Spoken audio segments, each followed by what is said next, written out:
What if the most profound truth of our universe is hidden not in the blazing hearts of stars or the majestic sweep of galaxies, but in the absolute and utter blackness between them?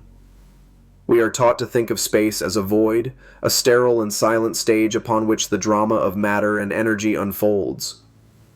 We imagine a place of perfect emptiness, a state of pure nothingness where no light, no sound, no particle can be found, but this intuition, as ancient and as natural as our own breath, is perhaps the most magnificent misunderstanding in the history of thought, for at the very foundation of reality, where our senses fail and our classical laws dissolve into a fog of probability, physics tells us a different story.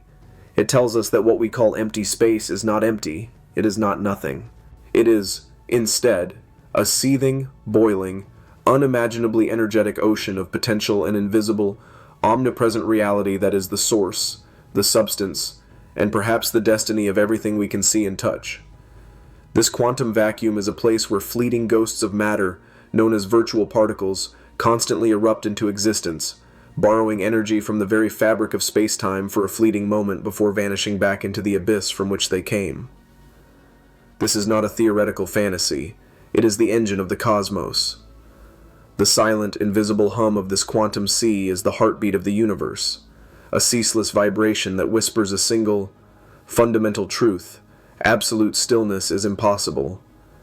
There is no such thing as zero. From this one radical idea, everything else follows. The universe we inhabit, with its intricate structures and immutable laws, may be nothing more than a temporary, magnificent ripple on the surface of this infinite ocean of nothing that is, in fact, everything. The stage for this cosmic drama is set by a principle that governs not just the subatomic realm, but the very nature of knowledge itself. Werner Heisenberg's uncertainty principle. In its most common form, it declares a fundamental limit to our precision. We cannot simultaneously know the exact position and the exact momentum of a particle. The more precisely we measure one, the more uncertain the other becomes, but a lesser known, yet equally profound. Formulation of this principle involves a trade-off between energy and time. It states that for very short intervals of time, the law of conservation of energy, that sacred, unbreakable rule of classical physics, can be temporarily bent. The universe, it seems, allows for a form of cosmic accounting where energy can be borrowed from the vacuum, as long as it is paid back almost instantly. The shorter the loan period, the larger the amount of energy that can be borrowed. It is within these fleeting moments of borrowed time and energy that the vacuum reveals its true, creative nature. A pulse of this borrowed energy can spontaneously manifest as a pair of particles, typically a particle, and its corresponding antiparticle, such as an electron and a positron. These are not the solid, enduring particles that constitute the world around us. They are virtual particles, ephemeral phantoms that exist on the very edge of reality. They flicker into being, interact with their surroundings, and then, within a time frame dictated by the uncertainty principle, they collide with each other and annihilate, paying back their energy debt to the vacuum and disappearing without a trace. This is not a rare or isolated event. It is happening constantly, everywhere, in every cubic centimeter of space, from the core of our sun to the most desolate void between galaxies. The quantum vacuum is a roiling foam of these appearing and disappearing virtual particle pairs. It is a world of perpetual creation and destruction, a relentless dance of existence and non-existence. To our macroscopic senses, this activity is completely invisible. The vacuum appears calm, silent, and empty, but at the quantum level, it is a chaotic and vibrant theater. Imagine a perfectly still lake. From a distance, its surface appears glassy and inert, but if you were to magnify it 1 billion times, you would see a frenzied world of water molecules in constant violent motion, colliding, vibrating, and interacting. The quantum vacuum is like this, but instead of water molecules, it is a maelstrom of every possible type of particle, each emerging from its own underlying quantum field. There is an electron-positron field, a quark-antiquark field, a photon field, and so on for every fundamental constituent of nature. These fields permeate all of space, and the virtual particles are the momentary energetic ripples upon their surfaces. This is not just a poetic metaphor. This invisible activity has real, measurable consequences. It is the very source of what we call zero-point energy, the baseline, irreducible energy that remains in a system even at a temperature of absolute zero, where all classical motion should cease. The uncertainty principle forbids a state of perfect rest. A particle cannot have zero energy, because that would imply a precise momentum zero and a precise energy zero, a violation of the fundamental rules. Therefore, even in its lowest possible energy state, a quantum system must retain a residual vibration, a quantum jitter. This zero-point energy is the energy of the vacuum itself, the energy of emptiness. The first concrete, experimental proof of this astonishing idea came in 1948 from the Dutch physicist Hendrik Casimir. He proposed a thought experiment that was later confirmed in laboratories with stunning precision. Imagine taking two perfectly smooth, uncharged metal plates and placing them parallel to each other in a perfect vacuum, separated by a distance smaller than the width of a human hair. Classically, since there is nothing between or around the plates, no force should act upon them. But Casimir realized that the quantum vacuum would behave differently in the space between the plates than in the space outside them. Outside the plates. Virtual particles of all possible wavelengths and energies can flicker into and out of existence. However, the tiny gap between the plates acts as a resonant cavity. It restricts the dance of virtual particles, allowing only those with wavelengths that fit neatly into the gap to exist. This means there are fewer possible virtual particles popping into existence inside the gap than outside it. This imbalance in the quantum foam creates a pressure differential. The greater pressure from the virtual particles in the wider vacuum outside pushes the plates together. This force, known as the Casimir effect, is incredibly small, but it is real, measurable, and undeniable. It is a force created from nothing but the geometry of emptiness itself. It is physical proof that the vacuum is not a void, but a dynamic, energetic medium that can exert a physical force on the world we see. This experiment transformed the quantum vacuum from a mathematical curiosity into a tangible, physical reality. It proved that space is not a passive backdrop, but an active participant in the workings of the universe. The silent whispers of virtual particles it turns in can move mountains, or at least microscopic metal plates. This invisible dynamism has implications that extend far beyond the laboratory. The existence of virtual particles reshapes our understanding of the fundamental forces of nature. In the framework of quantum field theory, forces are not transmitted through some mysterious, instantaneous action at a distance. Instead, they are mediated by the exchange of virtual particles. When two electrons repel each other, it is because they are exchanging virtual photons. A virtual photon is created by one electron, travels across the space between them, and is absorbed by the other, transferring momentum and energy, which manifests as the electromagnetic force. Similarly, the strong nuclear force that binds quarks together inside protons and neutrons is mediated by the exchange of virtual particles called gluons. The weak nuclear force, responsible for certain types of radioactive decay, is carried by virtual W and Z bosons. Without this constant, invisible traffic of virtual particles, the universe as we know it would fall apart. Atoms would not hold together. Stars would not shine. The forces that govern all of reality are, at their most fundamental level, a consequence of the restless energy of the void. The creative power of the vacuum is most dramatically illustrated at the edge of one of the most extreme objects in the cosmos, a black hole. Stephen Hawking theorized that the same process of virtual particle pair creation that happens everywhere in space must also happen at the event horizon, the point of no return surrounding a black hole. Ordinarily, these pairs would annihilate each other almost instantly. But at the edge of a black hole, it is possible for one particle of the pair to fall across the event horizon, while its partner escapes into space. The particle that falls in carries negative energy relative to the universe outside, which effectively reduces the mass of the black hole. The particle that escapes, now unable to annihilate with its partner, becomes a real particle, carrying positive energy away. This steady stream of real particles radiating away from a black hole is known as Hawking radiation. Over immense timescales, this process causes the black hole to lose mass and, eventually, to evaporate completely. In this extraordinary process, we see the vacuum's energy being transformed into real, tangible matter and radiation.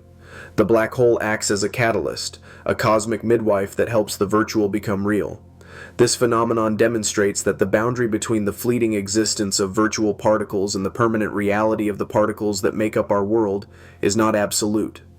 Under the right extreme conditions, the ghosts of the vacuum can be solidified into substance. The void, it seems, is not just a stage for reality, it is the wellspring from which reality can emerge. From the subtle pressure between two plates to the slow death of a black hole, the evidence is overwhelming. Space is not empty, it is a plenum, a vibrant and potent field of possibility that underpins all of existence.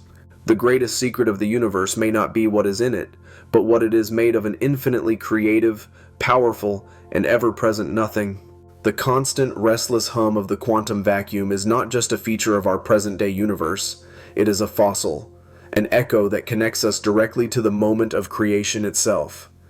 To understand this, we must journey back in time to the first fractions of a second after the Big Bang. In that primordial era, the universe was an unimaginably hot, dense, and uniform soup of energy and fundamental particles. But even in this state of near-perfect homogeneity, the laws of quantum mechanics were at play. The uncertainty principle demanded that the energy density of the nascent universe could not be perfectly uniform. There had to be tiny, microscopic fluctuations regions where the energy was infinitesimally higher or lower than the average. These were the first quantum jitters of the cosmos, the initial, random ripples in the otherwise smooth fabric of space-time. In a slowly expanding universe, these tiny fluctuations would have remained microscopic, their effects washed out over time. But the universe did not expand slowly. According to the theory of cosmic inflation, in the first sliver of a second of its existence, from roughly 10 to the negative 36 seconds to 10 to the negative 32nd seconds, the universe underwent a period of exponential, hyper-accelerated expansion. It grew from a size smaller than a proton to larger than a grapefruit in a timescale so short it defies human comprehension. This period of inflation acted as a cosmic microscope of immense power. It took those minuscule subatomic quantum fluctuations and stretched them to astronomical proportions. Regions that were once quantumly uncertain, smaller than any atom, were inflated to become larger than entire galaxies. The tiny random energy variations in the vacuum were frozen into the expanding fabric of space-time, becoming macroscopic differences in density. Areas with slightly more energy became the seeds of higher matter density, while areas with slightly less became the seeds of cosmic voids. These primordial density fluctuations were the cosmic blueprints, the architectural plans for the entire future structure of the universe. They were the gravitational seeds around which matter would later clump, pulling in gas and dust over billions of years to form the first stars, the first galaxies, and eventually, the vast cosmic web of galaxy clusters and superclusters we observe today. Every galaxy, every star, every planet, and indeed every one of us, owes our existence to a single random quantum fluctuation that was magnified to a cosmic scale during the first moments of time. We are the descendants of a quantum jitter. We are not left to speculate about this incredible story. We can see its remnants with our own eyes. Approximately 380,000 years after the Big Bang, the universe had cooled enough for protons and electrons to combine and form the first neutral atoms. Before this moment, the universe was an opaque plasma, a dense fog where light photons was constantly scattered by charged particles, unable to travel freely. But once atoms formed, the universe suddenly became transparent. The light that was present at that moment was finally set free, and it has been traveling through the expanding universe ever since. Today, that ancient light reaches us from every direction in the sky, stretched by the expansion of space over 13.8 billion years. Its wavelength has shifted from that of visible light to microwaves. This faint, pervasive glow is the cosmic microwave background CMB. It is the oldest light in the universe, a snapshot of the cosmos as it was in its infancy. When we map the CMB with sensitive telescopes like the Planck satellite, we find that it is almost perfectly uniform in temperature, at about 2.7 degrees above absolute zero, but it is not perfectly uniform. There are tiny temperature variations, differences of just 1 part in 100,000. These minute hot and cold spots in the CMB are the direct imprints of those primordial density fluctuations. the fossilized evidence of the quantum jitters that were stretched by inflation. Looking at a map of the CMB is like looking at a photograph of the sound waves that echoed through the early universe, a celestial sonogram that reveals the seeds from which all cosmic structure grew. The largest structures in the universe today correspond perfectly to the largest temperature fluctuations in the CMB. The void, through its own inherent restlessness, wrote the script for its own evolution. The silence of space, it turns out, was never silent. It began with a whisper, a quantum fluctuation, and that whisper has since grown into the grand cosmic symphony of existence. This connection between the quantum and the cosmic forces us to reconsider the very nature of physical law. The universe appears to be governed by a principle of scale invariance, where the same fundamental processes operate at vastly different levels of reality. The same quantum uncertainty that prevents an electron from being perfectly still is also the ultimate source of the largest structures in the cosmos. This suggests a deep unity in nature, a set of rules that are not just local but universal. The quantum fluctuations are not an anomaly or a strange quirk of the subatomic world. They are the fundamental engine of cosmic structure. Without this constant, creative bubbling of the vacuum, the universe might have remained a perfectly smooth, homogeneous, and ultimately sterile place. There would have been no density variations, no gravitational seeds, no galaxies, no stars, and no life. The very possibility of complexity, of structure, of existence as we know it, is born from the inherent imperfection and restlessness of the void. Furthermore, this understanding of our origins carries profound philosophical weight. If the distribution of galaxies in the universe is the result of a fundamentally random quantum process, what does this imply about our place in the cosmos? It suggests that the existence of our galaxy, our sun, and our planet was not preordained by some deterministic plan. We are the products of a cosmic lottery, a fortunate outcome of a probabilistic roll of the quantum dice. This does not diminish our significance, rather, it highlights the extraordinary nature of our existence. In a universe born from chaos and randomness, the emergence of order, complexity, and consciousness is a testament to the creative power of natural law. It also suggests that our universe might not be unique. The theory of eternal inflation, an extension of the standard inflation model, posits that our Big Bang was not a one-time event. Instead, the quantum vacuum is constantly spawning new universes, each born from its own inflationary fluctuation. In this grander multiverse, our cosmos is but one bubble in an infinite, effervescent sea of other bubble universes, each potentially with its own physical laws and constants. This idea, known as the multiverse, is a direct logical consequence of taking the physics of quantum fluctuations and inflation seriously. If the process happened once to create our universe, there is no reason to believe it is not happening eternally, creating an endless tapestry of worlds beyond our own. The zero-point energy of the vacuum, the driver of these fluctuations, is therefore not just a curious footnote in physics, it is the lifeblood of cosmology. It is both the source of our universe's structure and potentially the seed of infinite others. It represents a fundamental level of reality where the distinction between cause and effect becomes blurred. The fluctuations are uncaused, spontaneous events, yet they are the cause of everything that follows. This challenges our deeply ingrained classical intuition that every event must have a preceding cause. At the quantum origin of the universe, this chain of causality may simply begin, not with a first cause, but with a first chance. The echo of this beginning, preserved for all time in the gentle glow of the cosmic microwave background, is a constant reminder of our quantum origins. It is a message from the void, telling us that the universe is not a static, finished object, but an ongoing process of becoming, a story whose first chapter was written by the ceaseless, creative, and essential vibrations of emptiness itself. The vast, dark canvas of the night sky is not a symbol of absence, but a testament to the power of the invisible. It is a monument to the fact that from the smallest possible tremor, the greatest possible structures can arise. The idea that our entire universe, with its billions of galaxies and untold complexity, could have emerged from the energy of the void leads to one of the most profound and unsettling questions in all of science and philosophy: did the universe come from nothing? For millennia, this question was the exclusive domain of theologians and metaphysicians, framed by the axiom ex nihilo nihil, fit from nothing. nothing comes. The very notion of creation from absolute nothingness seemed like a logical impossibility, a violation of the most fundamental principles of causality. Classical physics inherited this view. The laws of conservation of energy and mass dictated that something could not be created from nothing. It could only be transformed from one state to another. The universe, therefore, must have either existed eternally or been brought into being by an external, pre-existing cause. But quantum mechanics, and specifically the physics of the quantum vacuum, offers a radical third option.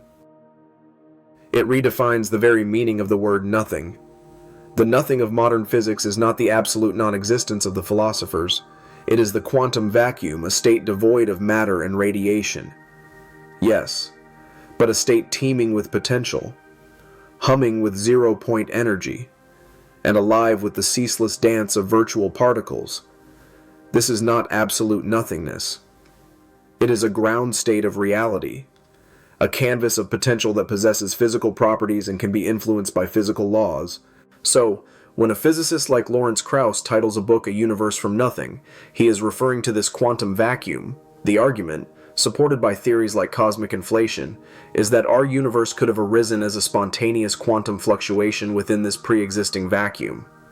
Imagine the vacuum as a vast, placid ocean representing a state of zero total energy. A quantum fluctuation is like a wave that momentarily rises from the surface.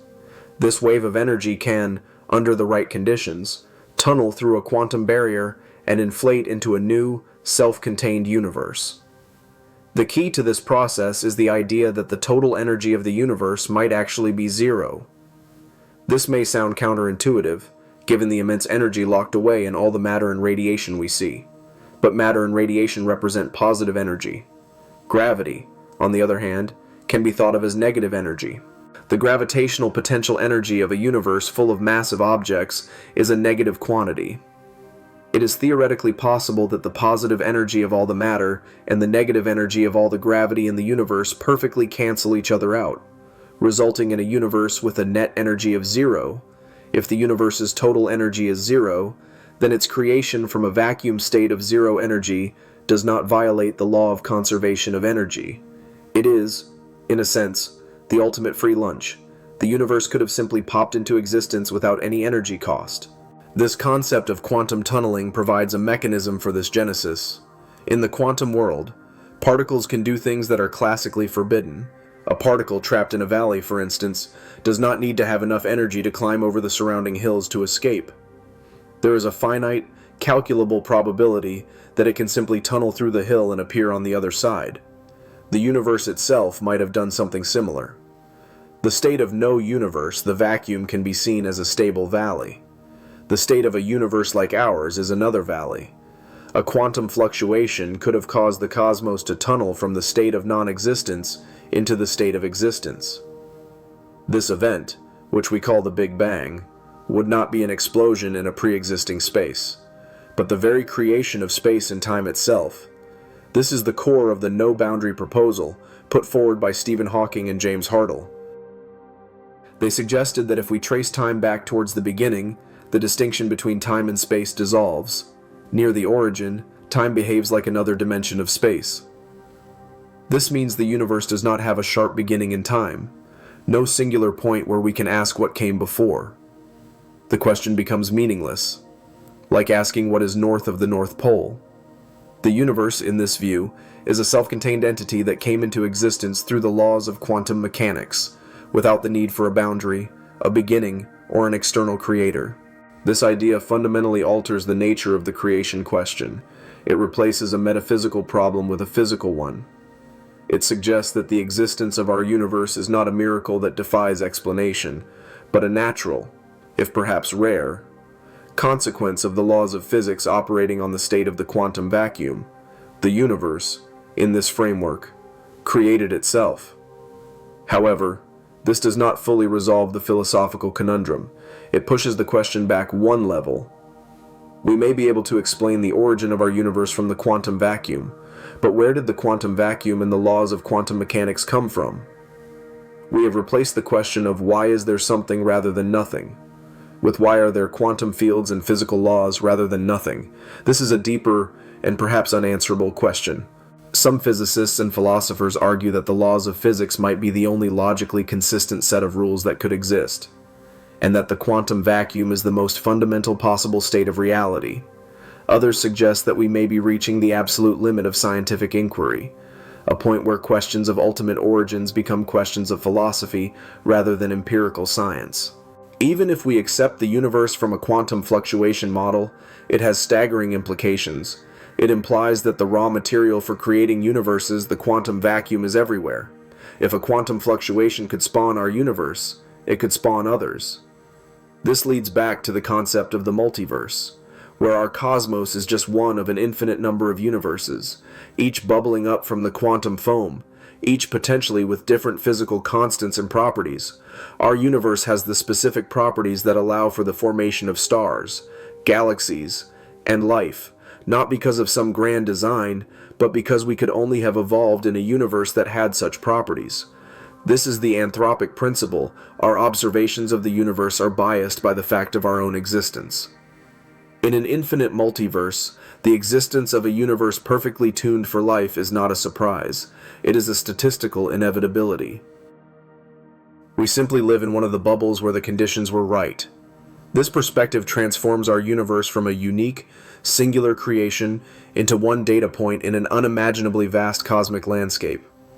The creative power of the void, in this view, is not just the source of our universe, but the source of all possible universes. The nothingness from which we came is the ultimate fountain of everything, a generator of realities that operates on an eternal and infinite scale. The question then is not just how something came from nothing, but how everything came from it. The transition from the ethereal energy of the void to the solid, tangible world we experience is one of the most mysterious and profound processes in all of physics. While the quantum vacuum is a sea of virtual particles, these entities are, by definition, fleeting and unobservable.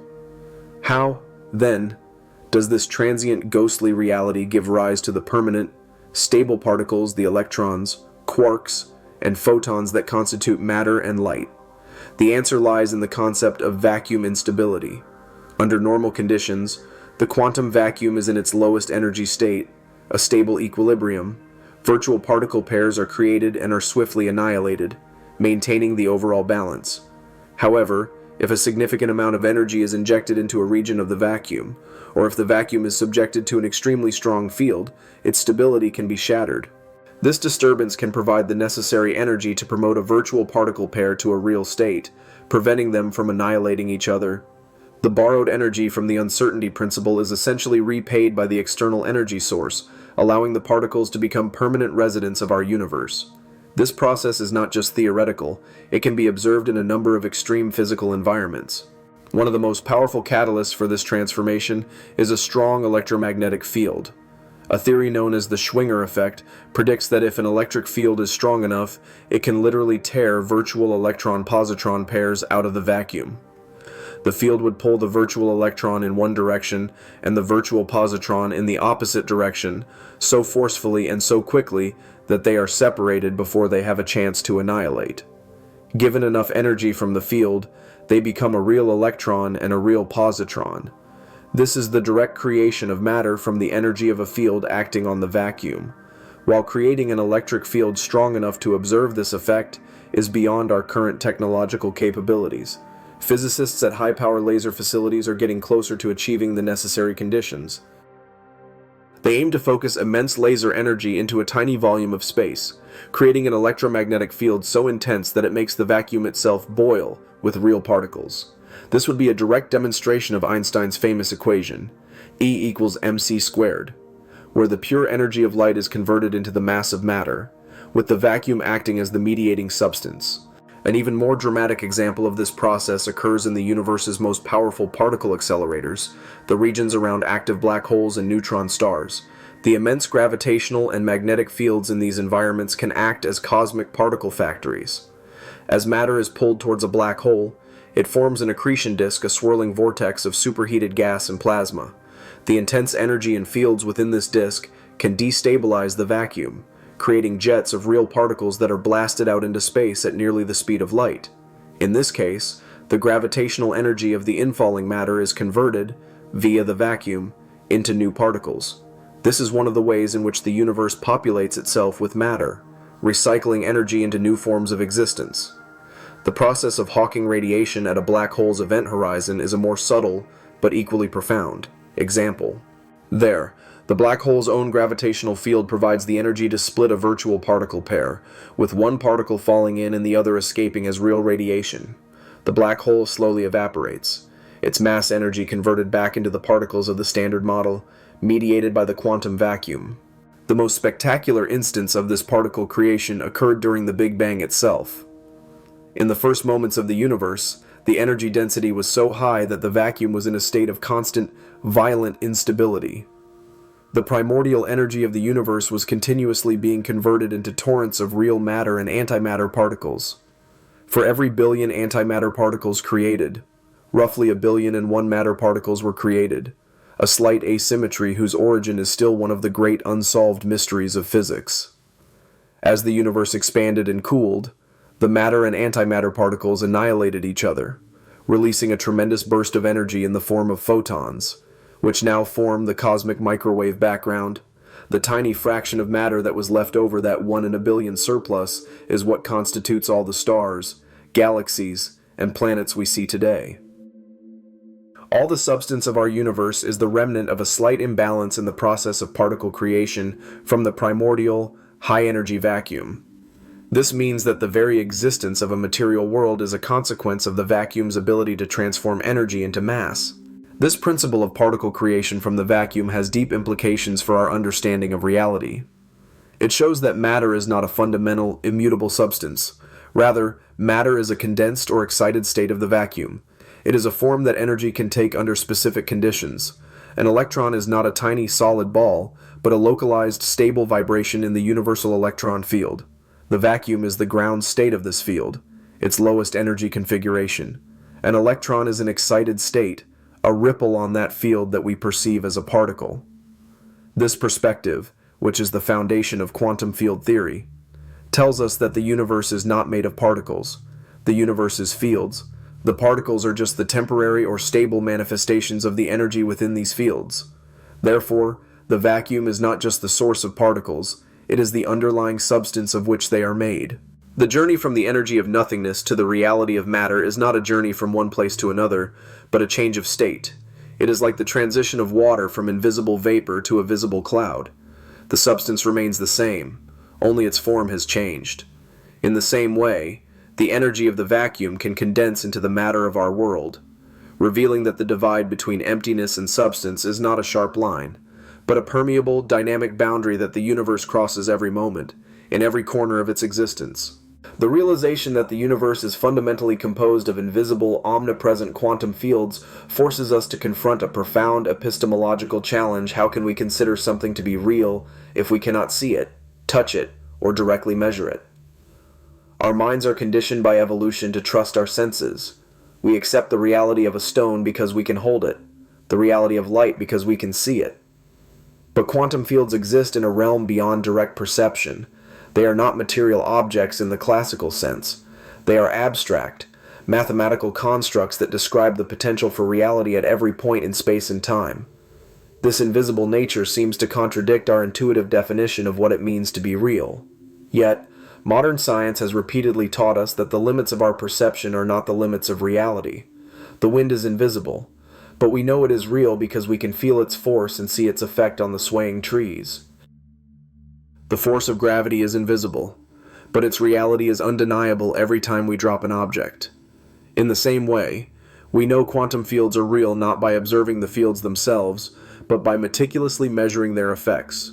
Every particle that has ever been detected in a particle accelerator, from the electron to the Higgs boson, is considered to be an excitation, a localized vibration, of its corresponding underlying field.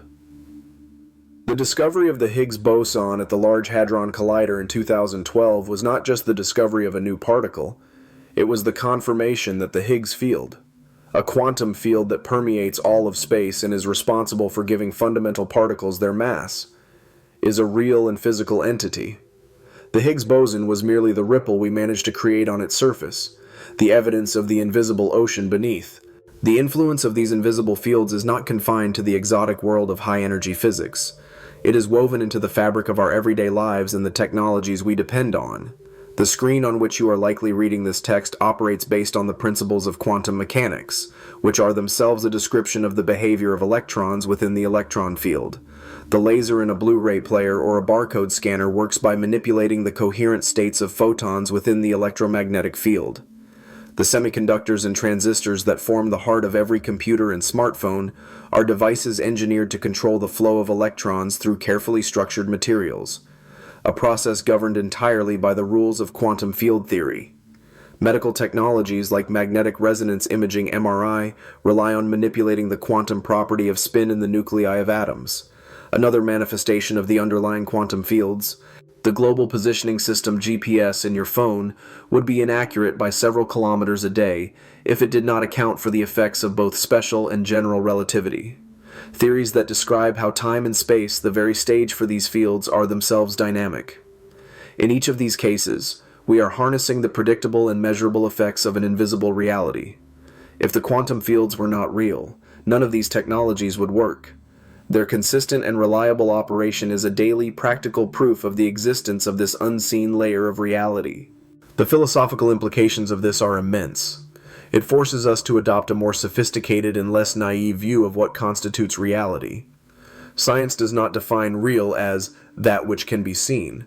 It defines real as that which has a measurable and predictable effect on the physical world. By this standard, quantum fields are not just real, they are the most fundamental layer of reality that we have so far discovered. They are the software of the universe, the underlying code that dictates the behavior of all matter and energy. The particles we observe are like the pixels on a screen, the visible output of a much deeper and more complex program running in the background. To believe that only the visible world is real is like believing that a computer game is nothing more than the images on the monitor, without acknowledging the existence of the software, the processor, and the electricity that make it possible. It is a form of sensory chauvinism, a prejudice that reality must conform to the limited toolkit of human perception. This shift in understanding represents a kind of metaphysical enlightenment. It is the realization that the world we see is an emergent phenomenon, a surface manifestation of a deeper, invisible order. This has parallels in the history of human thought. For centuries, people believed that life was imbued with a mystical vital force that distinguished it from non-living matter. The discovery of biochemistry and molecular biology revealed that life is an emergent property of complex chemical interactions, governed by the same physical laws that apply to inanimate objects. The mystery was not removed, it was deepened and made more profound. Similarly, the discovery of quantum fields does not remove the mystery of existence, it reframes it. The question is no longer just what is the world made of, but what is the nature of the invisible fields from which the world is made. The fact that we cannot see these fields with our naked eyes does not make them imaginary. On the contrary, it may be our belief that reality is limited to what we can see that is the true fantasy. The invisible quantum fields are not just a part of the universe, they are the universe. Everything else is just commentary. The question of why there is something rather than nothing is perhaps the most ultimate question a conscious mind can ask. It stands at the precipice of physics, philosophy, and theology, challenging the very foundations of our understanding of existence. For most of human history, the answer has been framed in terms of causality and necessity. Something must exist because something has always existed, or because something was created by a necessary, external being. The assumption has always been that nothingness is the default state, a simple, stable, and natural condition, and that the existence of something as complex and ordered as our universe is the anomaly that requires a special explanation. Quantum physics, however, invites us to turn this ancient assumption on its head. It suggests that perhaps absolute nothingness is the one state that is physically impossible. Perhaps it is existence, in some form, that is the natural, inevitable, and default state of reality. The argument begins, once again, with the quantum vacuum. As we have seen, the vacuum is not a state of absolute nothingness. It is a state of minimum energy, but that energy is not zero. It is alive with zero-point fluctuations. The laws of quantum mechanics, as we currently understand them, seem to forbid a state of perfect, absolute non-existence. The uncertainty principle dictates that there must always be some residual energy, some inherent restlessness, in the fabric of reality. If the laws of physics themselves require that something must always be fluctuating, even in a vacuum, then the state of absolute nothing, a state with no energy, no fields, no fluctuations, and no physical laws may be a logical contradiction, an idea that cannot be realized in the physical world. This leads to a provocative and powerful idea. Maybe the reason there is something rather than nothing is because nothing is unstable. Imagine a perfectly sharpened pencil balanced on its tip. This state of perfect symmetry is analogous to a state of absolute nothingness. While it is theoretically possible, it is exquisitely unstable. The slightest perturbation, a quantum fluctuation, will cause the pencil to fall, breaking the symmetry and creating a specific outcome. It falls in a particular direction. Similarly, a hypothetical state of perfect symmetric nothingness might be inherently unstable. A spontaneous quantum fluctuation could shatter this symmetry, causing a universe to emerge, just as the pencil falls. In this view, the Big Bang was not the creation of something from nothing, but the collapse of an unstable nothingness into a more stable state of somethingness. Existence, therefore, is not a violation of the natural order. It is the resolution of an unstable void. The universe exists for the same reason a ball rolls downhill. It is moving towards a state of greater stability. This perspective is bolstered by models that propose the total energy of the universe is zero. If the positive energy of matter and radiation is perfectly balanced by the negative energy of gravity, then the universe didn't require any net energy to come into being. The creation of a zero-energy system from a state of zero energy is not a violation of any conservation law. It is a permissible, and perhaps even a probable, quantum event. This reframes the entire problem. The question is no longer why did the universe come into being, but was there anything to prevent it? If the laws of physics allow for the spontaneous creation of a zero-energy universe from an unstable vacuum, and there is no law that forbids it, then over an infinite amount of time or outside of time altogether, such an event is not just possible, but statistically inevitable. In a multiverse context, where an infinite number of quantum fluctuations are occurring, it is virtually certain that some of them will blossom into universes like ours. We exist because it was bound to happen somewhere, sometime. This approach removes the need for a first cause or an external creator in the traditional sense. The universe is not a product of external intervention, but an emergent property of the fundamental laws of nature operating on a quantum substrate. However, this still leaves us with the deeper philosophical question, why these laws? Why the laws of quantum mechanics? Why a universe where the total energy is zero? We have not eliminated the question of ultimate origins. We have simply pushed it from the realm of cosmology to the realm of fundamental physics and mathematics. Is there a single, unique set of physical laws that is logically necessary? Or are the laws themselves contingent, just another outcome of a random process in a grander metaverse? This is where the boundary between science and metaphysics becomes truly blurred. Science can describe how the universe might have emerged from a quantum vacuum according to a set of laws. It cannot, at present, explain why that vacuum or those laws exist in the first place. Ultimately, the question why is there something rather than nothing may be a question born from the limitations of human intuition. Our minds evolved in a macroscopic, classical world of cause and effect, where things do not pop into existence unbidden. We project this intuition onto the cosmos and find its uncaused existence to be a puzzle. But the universe is not obligated to conform to our intuition. The quantum realm operates on a different logic, a logic of probability, potentiality, and spontaneous fluctuation. From the perspective of quantum physics, the existence of something might be the most natural thing in the world. Perhaps the deepest paradox is our own expectation of nothingness. We look out at the vast, intricate, and astonishing reality of the cosmos and find it surprising. But maybe, just maybe, the universe looks back at us and finds our question even stranger. It exists because, at the most fundamental level, it couldn't not exist. Existence may not be the exception, it may be the rule. What if the moment you are living right now, this very second, is not a fleeting point on a line, but a place? A place as real and enduring as the ground beneath your feet. We feel time as a current, a relentless river pulling us from a past we can no longer touch toward a future that does not yet exist. But what if that feeling, as fundamental as it is the grandest illusion our minds have ever conceived? You have felt it. haven't you? A single minute spent in fear or anticipation stretching into an eternity, while an hour of joy dissolves in the blink of an eye. This is our first clue. Our brains are not passive clocks ticking off an objective reality. They are active storytellers. The prefrontal cortex, the cerebellum, the basal ganglia. These are the neural architects that build our sense of duration, sequence, and flow. When we encounter something new or dangerous, the brain records more data, stretching the moment in our memory, giving us the sensation that time has slowed. During routine, it conserves energy, and entire days can blur into a single, compressed memory.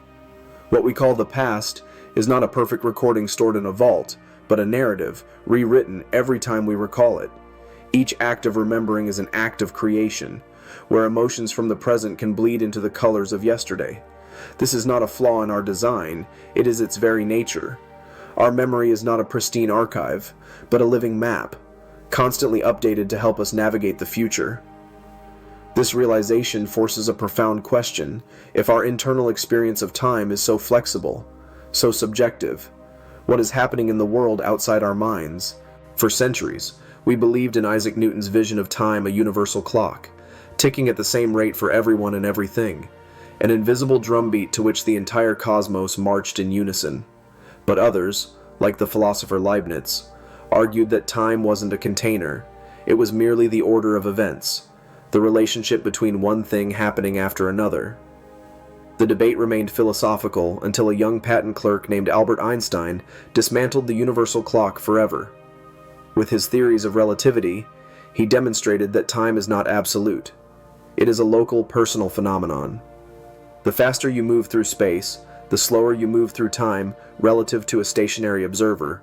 This is not a trick of perception, it is a physical fact, proven with atomic clocks on fast-moving jets and satellites, ticking measurably slower than their counterparts on Earth. With his general theory, Einstein revealed an even deeper truth. Gravity itself warps the very fabric of space-time. Near a massive object like a black hole, the gravitational pull is so immense that time slows to a near standstill. An astronaut hovering near its edge for a few hours could return to their ship to find that centuries had passed for their crewmates. They would not have traveled to the future, they would have simply waited for it to arrive. This reveals that space and time are not separate arenas, but a single four-dimensional continuum that can be bent, stretched, and twisted by mass and energy. If time is this malleable, a dimension that can be warped, does it have to flow in only one direction? The fundamental laws of physics, from Newton's mechanics to Schrödinger's quantum equation, are strangely ambivalent about this. They work just as well running backward as they do forward. The equations don't distinguish between a glass falling and shattering, and the shards flying back together to reform the glass. Yet, in our world, glasses only ever break. This one-way street, this arrow of time, seems to be governed by a single powerful principle, the second law of thermodynamics. It states that in a closed system, entropy, a measure of disorder, always increases. The universe began in a state of incredibly low entropy, highly ordered and concentrated, and has been moving toward greater disorder ever since. A pristine egg is an ordered system. Scrambled, it is disordered. The universe, in a sense, is constantly scrambling itself. Our memory works in the same direction. We remember the past but not the future because the act of forming a memory itself increases the overall entropy of the universe. The flow of time, then, may not be a fundamental property of reality, but a statistical trend, an emergent consequence of the universe's journey from order to chaos. This one-way flow makes the past seem immutable, a fixed landscape we have left behind. But what if we could somehow bypass this thermodynamic arrow? What if we could turn around? This is the dream of time travel, and it immediately confronts us with its most famous logical trap, the grandfather paradox. Imagine you build a machine, travel back 70 years, and prevent your grandfather from ever meeting your grandmother. As a result, your parent is never born, and therefore, you are never born.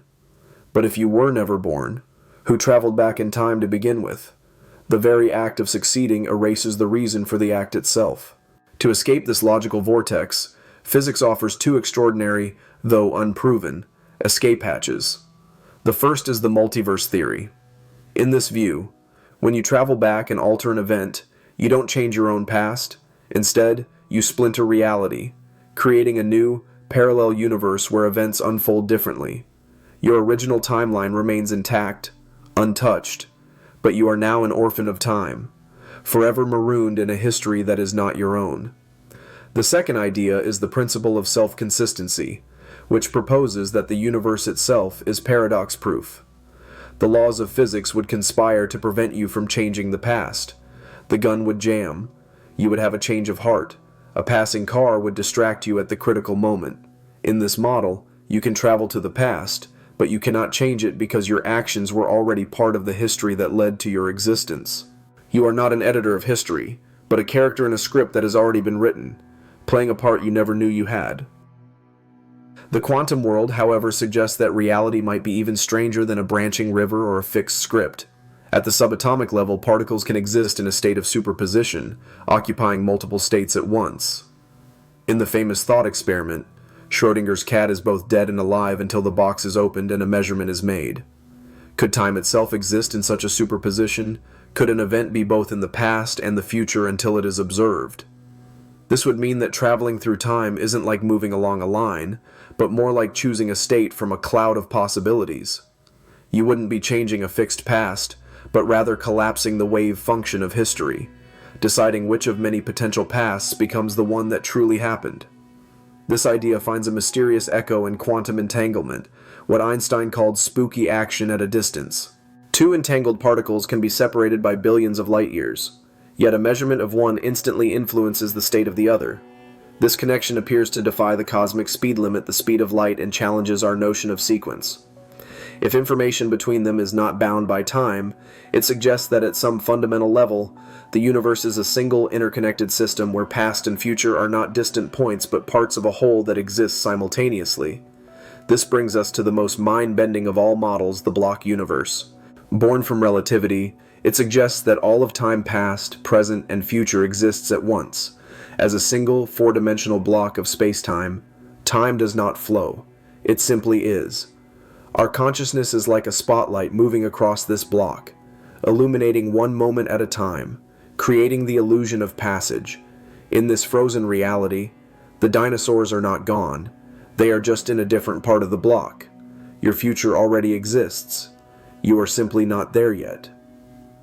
If this is true, is free will an illusion? Is every choice we make already etched into the fabric of space-time, a frame in a film reel that already sits complete in its canister quantum mechanics, with its inherent probabilities, seems to push back against this rigid determinism, suggesting the future is not a single line but a branching tree of possibilities. Yet, the question of a pre-written destiny haunts us. Throughout history, people have claimed to have premonitions, to see glimpses of events yet to come. Neuroscience might explain this as the subconscious mind piecing together subtle clues that the conscious mind misses. But if time is not strictly linear, could these be leaks from another part of the block? Faint signals from a future that is already real. Some theories even speculate that if we are living in a sophisticated computer simulation created by a more advanced civilization, then our past would not be a physical reality at all, but a data record. And any data record can be accessed, edited, or rewound. In such a universe, the past is not immutable rock, it is malleable code. To rewrite that code, however, would require a technology far beyond our grasp, one that could perhaps manipulate closed time-like curves, theoretical loops in space-time, or harness hypothetical particles called tachyons that are born moving faster than light. But even to send a simple message to the past, a warning or a piece of advice, would be to play God with the timeline. And this is where the scientific inquiry collides with a profound ethical abyss. If you could go back and prevent a great tragedy, a war, a disaster, you might save millions. But you would also erase the world that grew from its ashes. You would erase the people who were born in its aftermath, the art created from its sorrow, a new era in astrophysics. The information provided by James Webb reveals how a major change in the universe began when galaxies collided with each other. These findings, which prove that order in the universe sometimes arises from chaos, present an extremely impressive picture not only scientifically but also cosmologically. This one-way flow makes the past seem immutable, a fixed landscape we have left behind. But what if we could somehow bypass this thermodynamic arrow? What if we could turn around? This is the dream of time travel, and it immediately confronts us with its most famous logical trap, the grandfather paradox. Imagine you build a machine, travel back 70 years, and prevent your grandfather from ever meeting your grandmother. As a result, your parent is never born, and therefore, you are never born. But if you were never born, who traveled back in time to begin with? The very act of succeeding erases the reason for the act itself. To escape this logical vortex, physics offers two extraordinary, though unproven, escape hatches. The first is the multiverse theory. In this view, when you travel back and alter an event, you don't change your own past. Instead, you splinter reality, creating a new, parallel universe where events unfold differently. Your original timeline remains intact, untouched, but you are now an orphan of time, forever marooned in a history that is not your own. The second idea is the principle of self-consistency, which proposes that the universe itself is paradox-proof. The laws of physics would conspire to prevent you from changing the past. The gun would jam, you would have a change of heart, a passing car would distract you at the critical moment. In this model, you can travel to the past, but you cannot change it because your actions were already part of the history that led to your existence. You are not an editor of history, but a character in a script that has already been written, playing a part you never knew you had. The quantum world, however, suggests that reality might be even stranger than a branching river or a fixed script.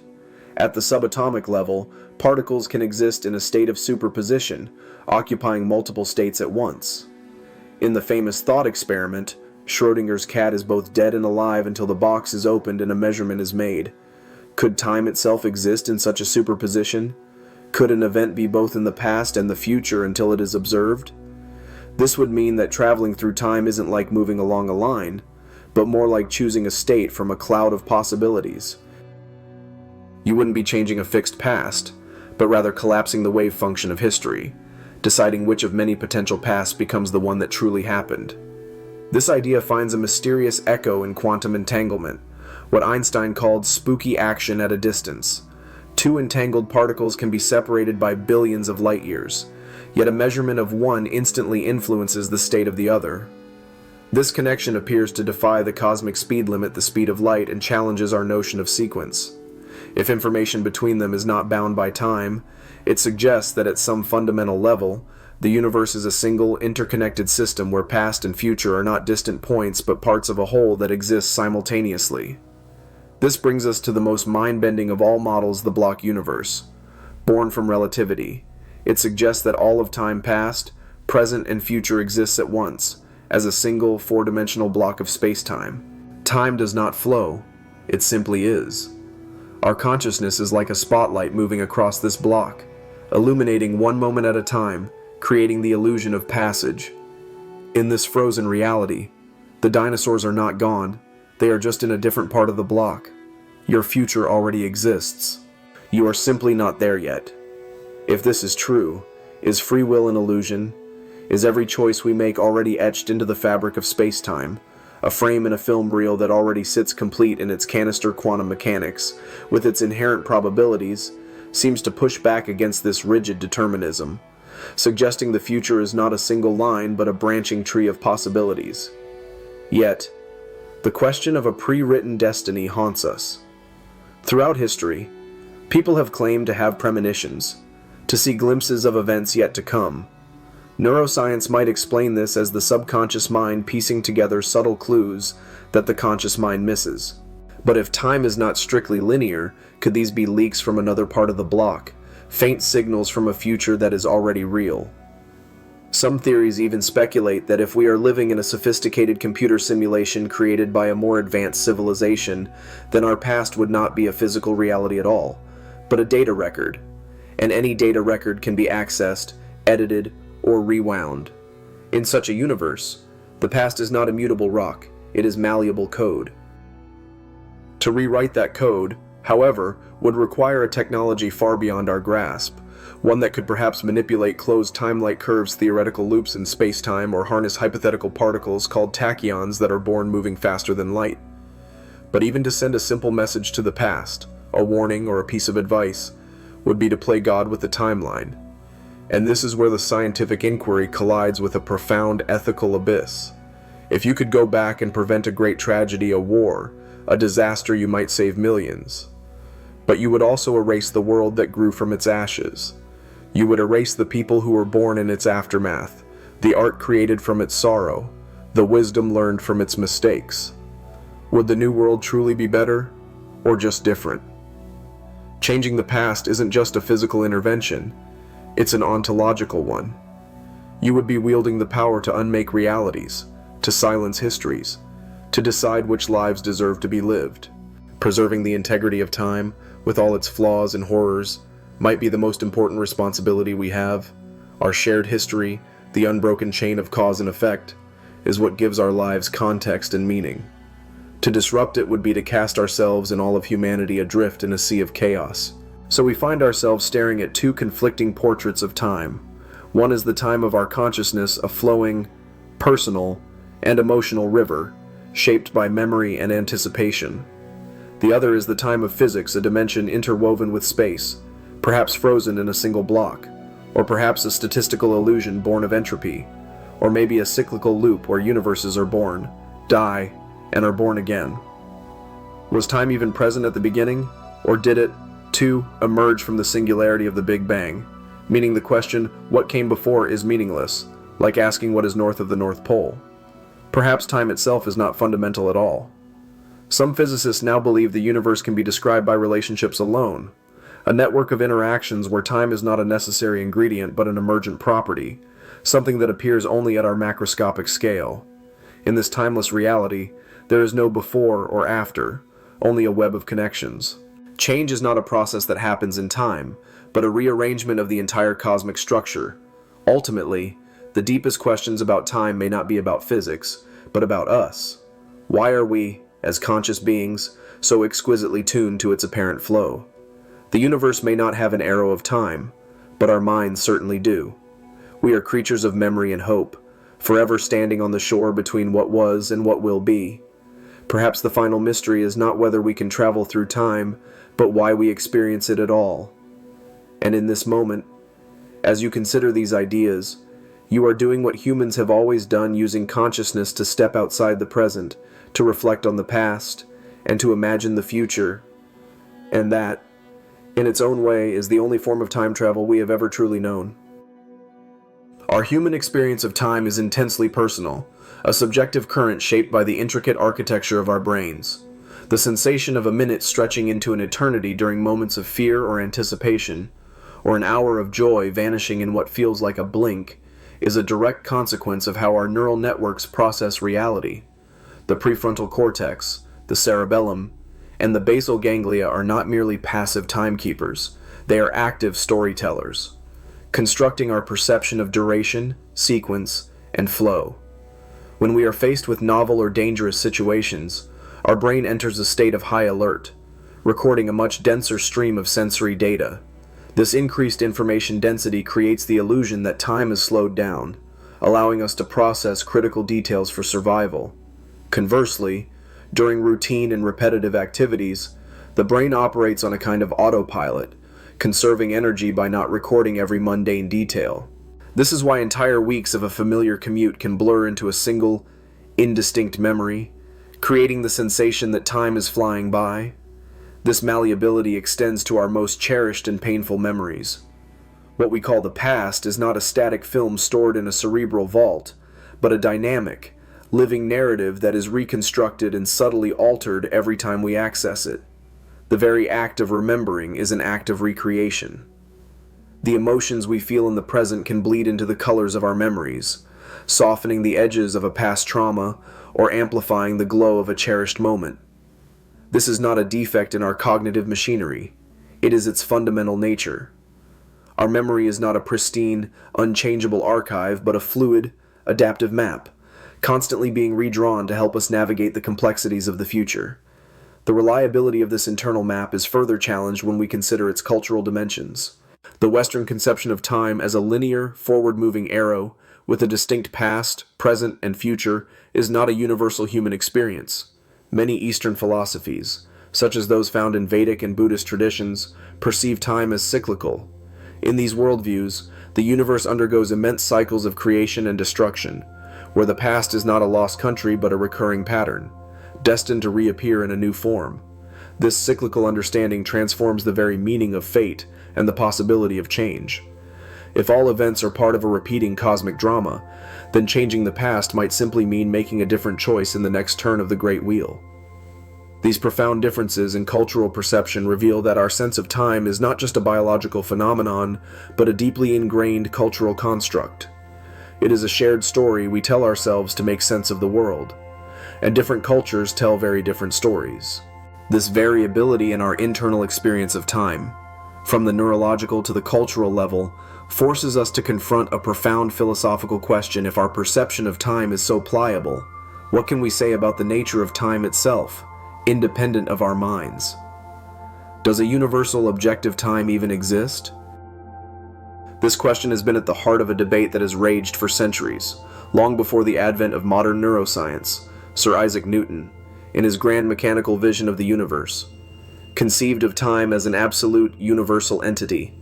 He imagined a great cosmic clock, ticking at the same inexorable rate for everything and everyone in the universe, an invisible drumbeat to which the entire cosmos marched in perfect synchrony. Time, in this view, was a fundamental container, a pre-existing stage upon which the drama of the physical world unfolded. However, this idea was not without its challengers. The philosopher Gottfried Wilhelm Leibniz argued against this notion of an absolute container. For Leibniz, time was not a thing in itself but merely a relational concept. It was the order of events, the before and after relationship between one thing happening and another. Without events, without change, there would be no time. The debate between these two colossal intellects remained in the realm of philosophy for over 200 years, a seemingly unresolvable clash of abstract ideas. Then, at the dawn of the 20th century, a young and unassuming patent clerk in Bern, Switzerland, named Albert Einstein, took this philosophical debate and dragged it into the world of physical reality. With his theory of special relativity, published in 1905, he shattered the centuries-old belief in Newton's universal clock. Einstein demonstrated that time is not absolute, it is relative. It is a local, personal phenomenon that is inextricably linked to an observer's motion through space. The faster you travel through space, the slower time flows for you relative to a stationary observer. This is not a psychological illusion or a trick of perception. It is a fundamental physical fact of our universe. It has been experimentally verified countless times, with astonishing precision. Atomic clocks, the most accurate timekeeping devices ever created, when placed on fast-moving jets or orbiting satellites, tick measurably slower than their identical counterparts left on the surface of the Earth. This phenomenon, known as time dilation, means that an astronaut traveling at speeds close to the speed of light would age more slowly than the people they left behind. When they returned to Earth, they would have effectively jumped into the future, not by traveling through a wormhole, but by simply waiting for the future to arrive at a different rate. This revelation was just the beginning of Einstein's revolution. 10 years later, in 1915, he unveiled his general theory of relativity, which revealed an even deeper and more profound truth about the nature of time. Gravity, he showed, is not a force that acts across space, but a curvature in the very fabric of space-time itself. Massive objects, like stars and planets, do not pull on each other from a distance. They warp the four-dimensional continuum of space-time around them, and other objects simply follow these curves. And just as gravity bends space, it also bends time. The stronger the gravitational field, the slower time flows. This effect, though minuscule in our everyday lives, is real and measurable. The GPS satellites orbiting the Earth must constantly adjust their internal clocks to account for the fact that time is running slightly faster for them in their weaker gravitational field than it is for us on the ground. Without these relativistic corrections, our GPS systems would become inaccurate by several kilometers every single day. The consequences of this gravitational time dilation become extreme in the vicinity of the most massive objects in the universe, black holes. Near the event horizon of a black hole, the point of no return, the gravitational pull is so immense that time slows to a near standstill relative to a distant observer. An astronaut hovering just outside this boundary for a few hours could return to their spaceship to find that centuries, or even millennia, had passed for their crewmates. This means that two observers, living in the same universe, can experience time passing at vastly different rates.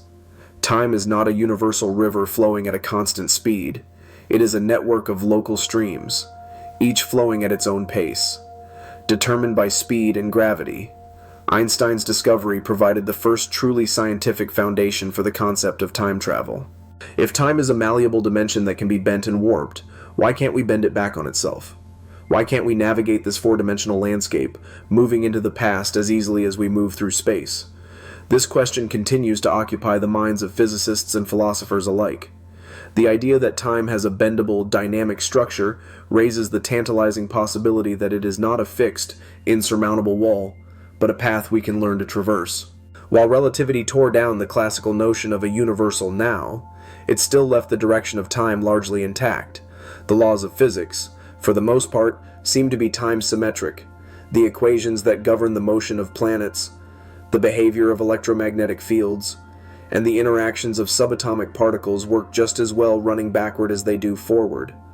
The physics that describes a glass falling from a table and shattering on the floor is the same physics that would describe the shards of glass spontaneously reassembling and leaping back onto the table. Yet, in our macroscopic world, we only ever witness the former. Glasses break, they do not unbreak. Eggs scramble, they do not unscramble. Time, in our experience, has a clear and unambiguous direction. This one-way street, this relentless forward march, is often referred to as the arrow of time, and its origins are one of the deepest mysteries in physics. The most widely accepted explanation for this arrow comes from the second law of thermodynamics. This fundamental law states that in any closed system, the total amount of entropy, or disorder, will always increase over time. The universe began in a state of incredibly low entropy, a highly ordered, hot, dense state at the Big Bang. Ever since then, it has been on a one-way journey toward greater disorder. A pristine sandcastle on a beach is a state of low entropy, a highly ordered structure. Over time, the wind and the waves will inevitably break it down, scattering the grains of sand into a disordered, high-entropy state. The sandcastle will never spontaneously reassemble itself from the scattered grains. This is the statistical reality that governs our universe. The forward flow of time, in this view, is not a fundamental property of the laws of physics themselves, but an emergent consequence of the universe's initial conditions. It is a statistical trend, an inevitable slide from order to chaos. Our own psychological experience of time seems to be tied to this thermodynamic arrow. We remember the past, but not the future, because the act of forming a memory is itself an entropy-increasing process. It requires energy, and the dissipation of that energy as heat increases the overall disorder of the universe. So, we are creatures whose minds are aligned with the cosmic flow of entropy. But what if this arrow is not absolute? What if it is possible, under some extreme conditions, to reverse it?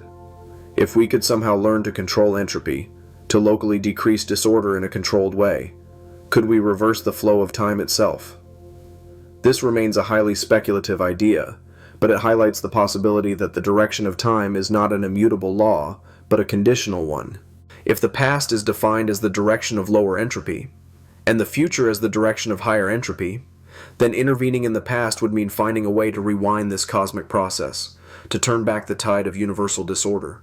The dream of reversing the arrow of time, of traveling into the past, immediately collides with a formidable wall of logic, the grandfather paradox. This classic thought experiment lays bare the potential for self-contradiction inherent in any attempt to alter history. Imagine you construct a time machine and travel back 70 years to the time when your grandfather was a young, unmarried man. You find him and, for some reason, you prevent him from ever meeting your grandmother. As a result of your actions, your own parent is never conceived, and therefore, you are never born. But if you were never born, who was it that traveled back in time to commit the act in the first place? The paradox is a perfect, self-negating loop. Your success in changing the past eliminates the very possibility of you ever having existed to make the change. This seemingly insurmountable contradiction has led many to conclude that travel to the past is a logical, and therefore physical, impossibility. However, the human mind, in its relentless pursuit of solutions to even the most seemingly impossible questions, has developed several ingenious, though highly theoretical, ways to navigate this logical minefield. The most popular of these is the multiverse theory, or the many worlds interpretation of quantum mechanics. In this view, every quantum measurement, every decision point, causes the universe to split into multiple parallel realities, each representing a different possible outcome. When a time traveler goes back and alters a past event, they are not actually changing their own history. Instead, their action causes the timeline to branch, creating a new, alternative universe. In this new reality, their grandfather never meets their grandmother, and a version of them is never born. However, their original universe, the one they came from, remains completely unchanged. The time traveler is now in exile, a refugee from their own timeline, forever marooned in a parallel history that they themselves created. The paradox is resolved, but at the cost of an infinite number of parallel worlds. Another, more conservative solution to the grandfather paradox is the self-consistency principle, championed by physicists like Igor Novikov. This principle proposes that the universe itself has a built-in censorship mechanism that prevents any action that would create a logical paradox. The laws of physics, in this view, would actively conspire to ensure the consistency of the timeline. If you were to travel back in time to try and kill your grandfather, something would always prevent you from succeeding. The gun would inexplicably jam. You would slip on a banana peel at the critical moment. A sudden, out-of-the-blue distraction would cause you to miss, or perhaps, most subtly, you would find that you simply cannot bring yourself to do it. In this model, time travel to the past is possible, but you are not an editor of history, you are a participant. Your presence and actions in the past were already a part of the causal chain of events that led to your own birth and your eventual journey back in time. You cannot change the past because your journey into it is what made the past what it was. You might discover that the mysterious stranger who saved your young grandfather from a falling piano, thus ensuring your own existence, was in fact you. This creates a self-consistent, closed loop in time, known as a bootstrap paradox, where an event or piece of information has no clear origin but simply exists as a part of the timeline's immutable structure. These theoretical solutions, while still far beyond our technological reach, demonstrate the profound and multi-layered nature of the problem. Interfering with the past is not just a technological challenge, it is a logical and ontological one. It forces us to confront the very nature of causality, reality, and our place within the grand unfolding tapestry of the cosmos. So, the strange and counterintuitive nature of the quantum realm offers yet another perspective on the nature of time, one that might dissolve the very foundations upon which our classical paradoxes are built. At the subatomic level, the neat linear progression of cause and effect begins to break down. One of the cornerstone principles of quantum mechanics is superposition, the idea that a particle can exist in multiple states or locations simultaneously. In the famous thought experiment proposed by Erwin Schrödinger, a cat in a sealed box is linked to a quantum event, such that it is considered to be both dead and alive at the same time until the box is opened and a measurement is made. At that moment, the cloud of possibilities collapses into a single definite reality. Could this principle of superposition also apply to time itself? Could an event exist in a temporal superposition, being both in the past and the future simultaneously? Until it is observed, this radical idea suggests that time is not a fixed, one-dimensional line, but a probabilistic cloud of potential moments. If this were the case, then time travel would not be about moving along a pre-existing track. It would be more akin to navigating a landscape of possibilities, choosing which temporal state to collapse into reality. Rather than changing a fixed past, a time traveler might be selecting which of many potential pasts becomes the one that is actualized. While the temporal superposition of macroscopic events has not been experimentally verified, scientists do not rule out the possibility that time itself fluctuates at the quantum level. This concept challenges our perception of a single, immutable past, suggesting instead that there may be a multitude of different pasts, all coexisting in a state of potential, and we only ever experience one of them as real. This quantum fuzziness is further amplified by the phenomenon of entanglement, an effect that Albert Einstein famously derided as spooky action at a distance. When two particles become entangled, they form a single unified quantum system, even if they are separated by vast distances. A measurement performed on one particle will instantly influence the state of the other, faster than a signal could travel between them at the speed of light. This apparent violation of the cosmic speed limit has been confirmed by numerous experiments, known as Bell tests, since the 1980s. These tests have shown that the connection between entangled particles is real and cannot be explained by any classical, hidden information. Entanglement raises profound questions about the nature of time and causality. In some experimental setups, it becomes impossible to determine which of two entangled events occurred first.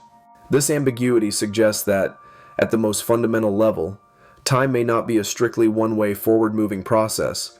Perhaps events are not always neatly ordered in a sequential chain, but can occur in a simultaneously connected manner. If time is bent and intertwined within the fabric of entanglement, then the past and the future are not independent points on a timeline, but interconnected parts of a holistic system that exists all at once. Time travel, in this context, might not involve traversing a physical distance through time, but rather rearranging the internal relational structure of events.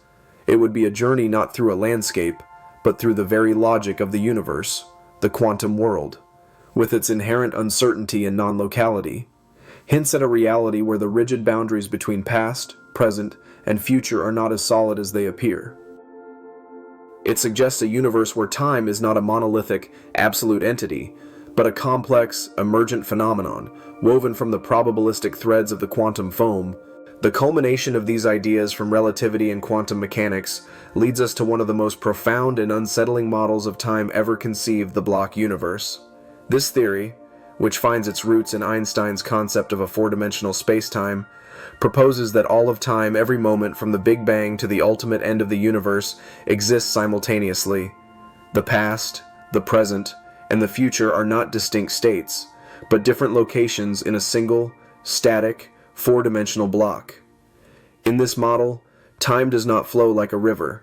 It is more like a frozen landscape, a map that contains all of history and all of the future laid out at once.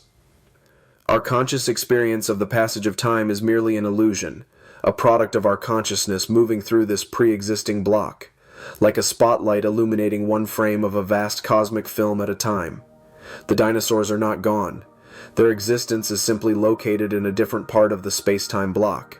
The future, with all its triumphs and tragedies, is not unwritten. It has already happened. Just in a different location on the map, we are simply not there yet. This idea of a static, preordained reality resurrects the age-old philosophical debate about determinism and free will. If the entire history of the universe is already written, then are our choices, our struggles, our hopes, all just an illusion? Are we simply actors playing out a script that was finalized at the dawn of time? This deterministic view reached its zenith in the 19th century with the thought experiment of Laplace's demon, a hypothetical intellect that, if it knew the precise position and momentum of every particle in the universe, could calculate the entire past and future with perfect accuracy. For Laplace's demon, the universe is a giant, deterministic clockwork machine. Quantum mechanics, with its inherent randomness and probability, seems to provide a powerful counter-argument to this rigid determinism. The behavior of particles at the subatomic level is not certain, but probabilistic. The future, from a quantum perspective, is not a single, pre-written line, but a branching tree of countless possibilities. Each quantum event, each measurement, prunes some of these branches and allows others to grow. However, even within the framework of quantum mechanics, some interpretations, like the many worlds theory, still lead to a form of determinism. Every possible outcome of a quantum event happens, just in a different parallel universe. In this view, there is no single future, but an infinite number of futures, all of which are real. The block universe model, if correct, would have staggering implications for the concept of time travel. If the past still exists as a real place within the space-time block, then traveling to it might be theoretically possible. It would not be a journey through a temporal flow, but a movement to a different coordinate in the four-dimensional map. The real question would then become a technological one. How could one navigate this cosmic map? Perhaps with the right technology, One could re-enter a past moment simply by changing their location in the space-time continuum. This would mean that the past is not gone forever, but is still there, waiting to be revisited. And if it can be revisited, perhaps it can be altered. Or perhaps, as the self-consistency principle suggests, any journey to the past would only reveal what was already a part of the block's immutable structure. The block universe model presents us with a vision of reality that is both elegant and terrifying, a universe where all of existence is a single, timeless entity, and our lives are but a brief flicker of awareness within its infinite expanse. The question of whether time had a beginning is inextricably linked to the origin of the universe itself. For millennia, the creation of the cosmos was a subject for mythology and theology, but in the 20th century, it became a question for science.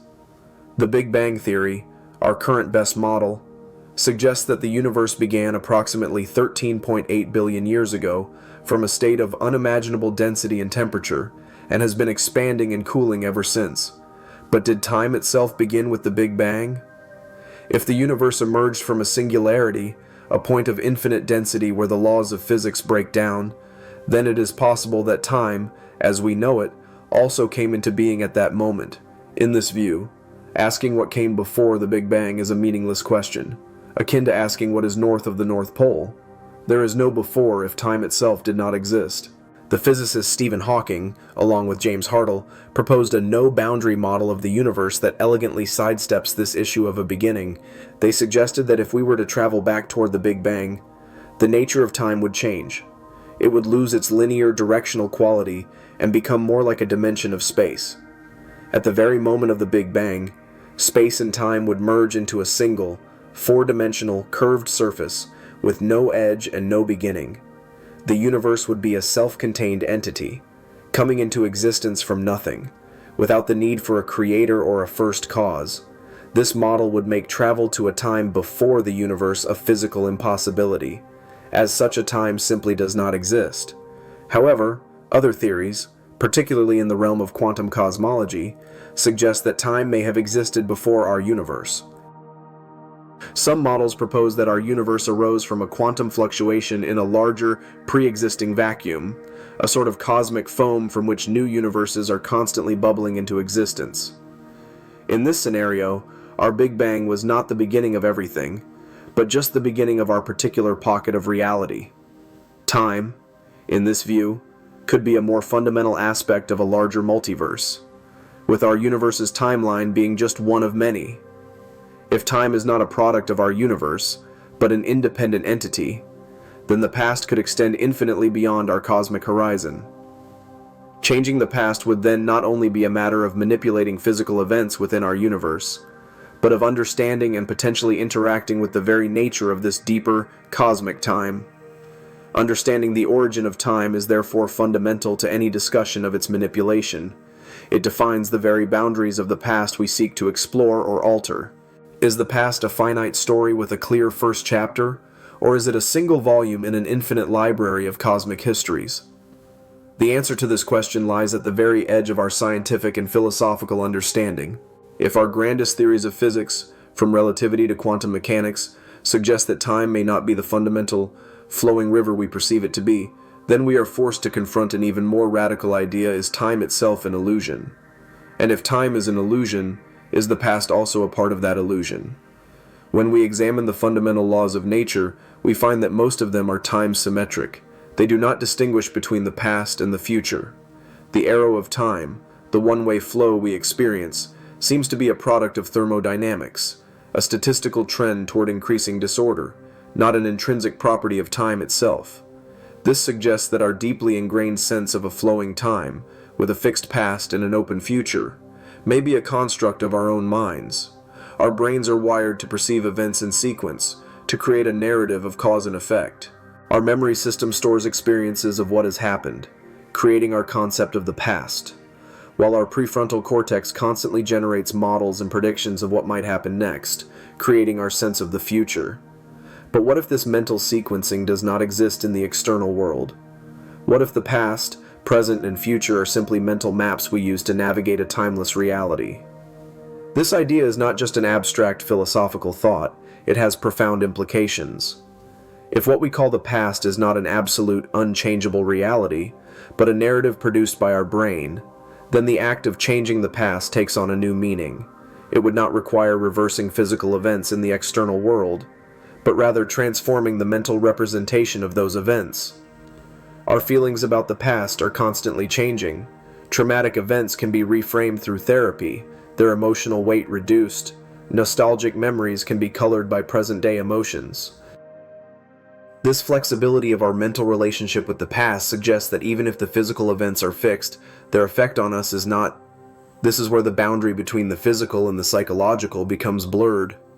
If time is indeed an illusion, and the past is a part of that grand illusion, then what we need to change is not a fixed point in cosmic history, but the sequence of experiences recorded in our minds, the story we tell ourselves about who we are and where we came from. Such a change, while not requiring a time machine, could be just as profound, fundamentally altering our individual realities and forcing us to rethink every concept we hold dear about time, memory, and the nature of existence itself. The paradoxes that haunt the concept of time travel are not merely intellectual puzzles, they are deep probes into the logical structure of reality. The grandfather paradox, in its elegant simplicity, seems to suggest that the universe has a fundamental protection against self-contradiction. But what if the paradox is not a wall, but a doorway to a different understanding of how the universe works? The multiverse theory offers one such doorway, proposing that every act of changing the past creates a new, parallel reality. In this view, you can travel back and prevent your grandfather from meeting your grandmother, but you do not erase yourself from existence. Instead, you create a new timeline where you were never born. While your original timeline continues on, unaffected, you become a temporal refugee, an anomaly in a universe that is not your own. The paradox is resolved, but at the price of an infinite number of branching realities. An alternative solution, the self-consistency principle, proposes a universe that is inherently paradox-proof.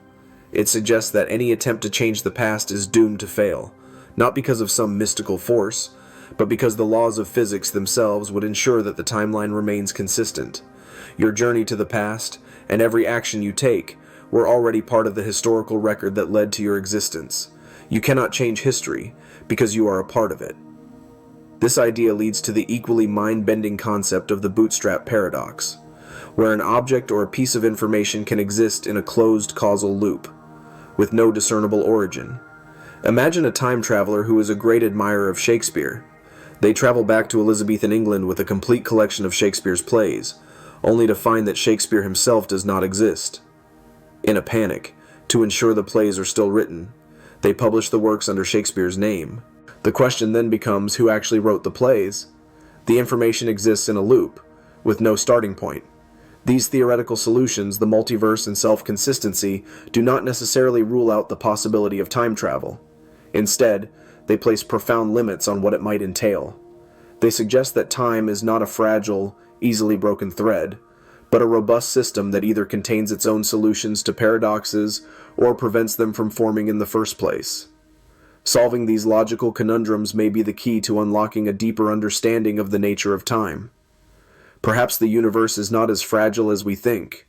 Perhaps it is a system that is far more complex, more resilient, and more mysterious than our linear cause and effect minds can easily comprehend. The ultimate boundary for any journey through time and space appears to be the speed of light. According to Einstein's theory of relativity, nothing with mass can ever reach, let alone exceed, this cosmic speed limit. As an object accelerates, its mass increases, and the energy required to accelerate it further grows exponentially. At the speed of light, its mass would become infinite, requiring an infinite amount of energy to move it. This makes faster-than-light travel a physical impossibility within our current understanding of physics. However, let us, for a moment, indulge in a thought experiment. Let us assume that a way is found to circumvent this universal speed limit. What would be the consequences for the flow of time? Scientists believe that exceeding the speed of light would be tantamount to reversing the direction of time. This is because it would fundamentally violate the principle of causality, the idea that a cause must always precede its effect. If a particle could travel faster than light, it would be possible for some observers to see the effect of an event before they see the cause. An arrow could be seen hitting a target before it was fired from the bow. This would mean that the past could be influenced from the future, that the sequence of events could be rewritten. The logical and physical obstacles to this are immense. Physicists have hypothesized the existence of particles called tachyons, which are born moving faster than light and can never slow down to sublight speeds. However, the existence of tachyons has never been experimentally confirmed, and they remain in the realm of theoretical speculation. The existence of such a particle could potentially allow for communication with the past, creating a kind of temporal telephone line, but it would also open a Pandora's box of paradoxes. Nevertheless, the idea that the speed of light acts as a kind of time barrier is a powerful one. It suggests that time is not a fixed, forward-moving line, but is intrinsically linked to the fundamental constants of the universe. If the speed of light is a wall that separates us from faster-than-light travel, it may also be the wall that separates the present from the past. Overcoming this barrier would not just be a feat of engineering, it would mean overcoming the very structure of time itself. While this remains a theoretical playground for physicists and science fiction writers, it lies at the very heart of the discussion about the physical conditions required to intervene in the past and reshape the flow of cosmic history. Ultimately, the question of time travel, of changing the past or shaping the future, may be a uniquely human obsession, born from our own consciousness and our relationship with memory and regret. What if the universe itself has no such preoccupations? What if the flow of time, the very thing we seek to control, is nothing more than an emergent property of our own limited perception? When we look at the fundamental equations that describe the universe, from Newton's laws of motion to Schrödinger's quantum equation, we find that they are, for the most part, time-symmetric.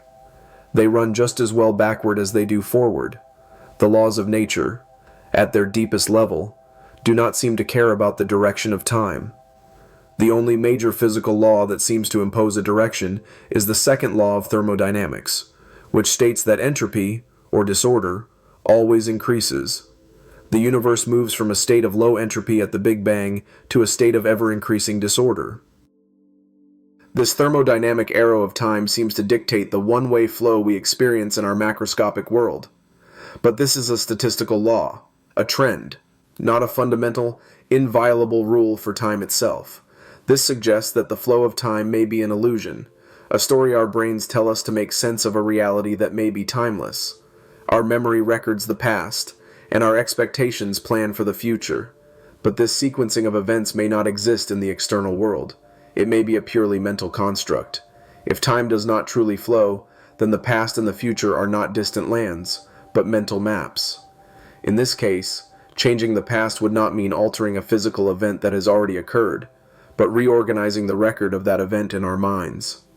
The directionless nature of physical laws at the fundamental level strengthens the possibility that the past is not a fixed, immutable reality, but a flexible, rewritable narrative. And if that is the case, then we are all, in a sense, time travelers, constantly reshaping our own past through the very act of remembering them. The most profound journey may not be to a distant point in history, but to a deeper understanding of the here and now, and the role our own consciousness plays in creating the river of time in which we feel we are flowing.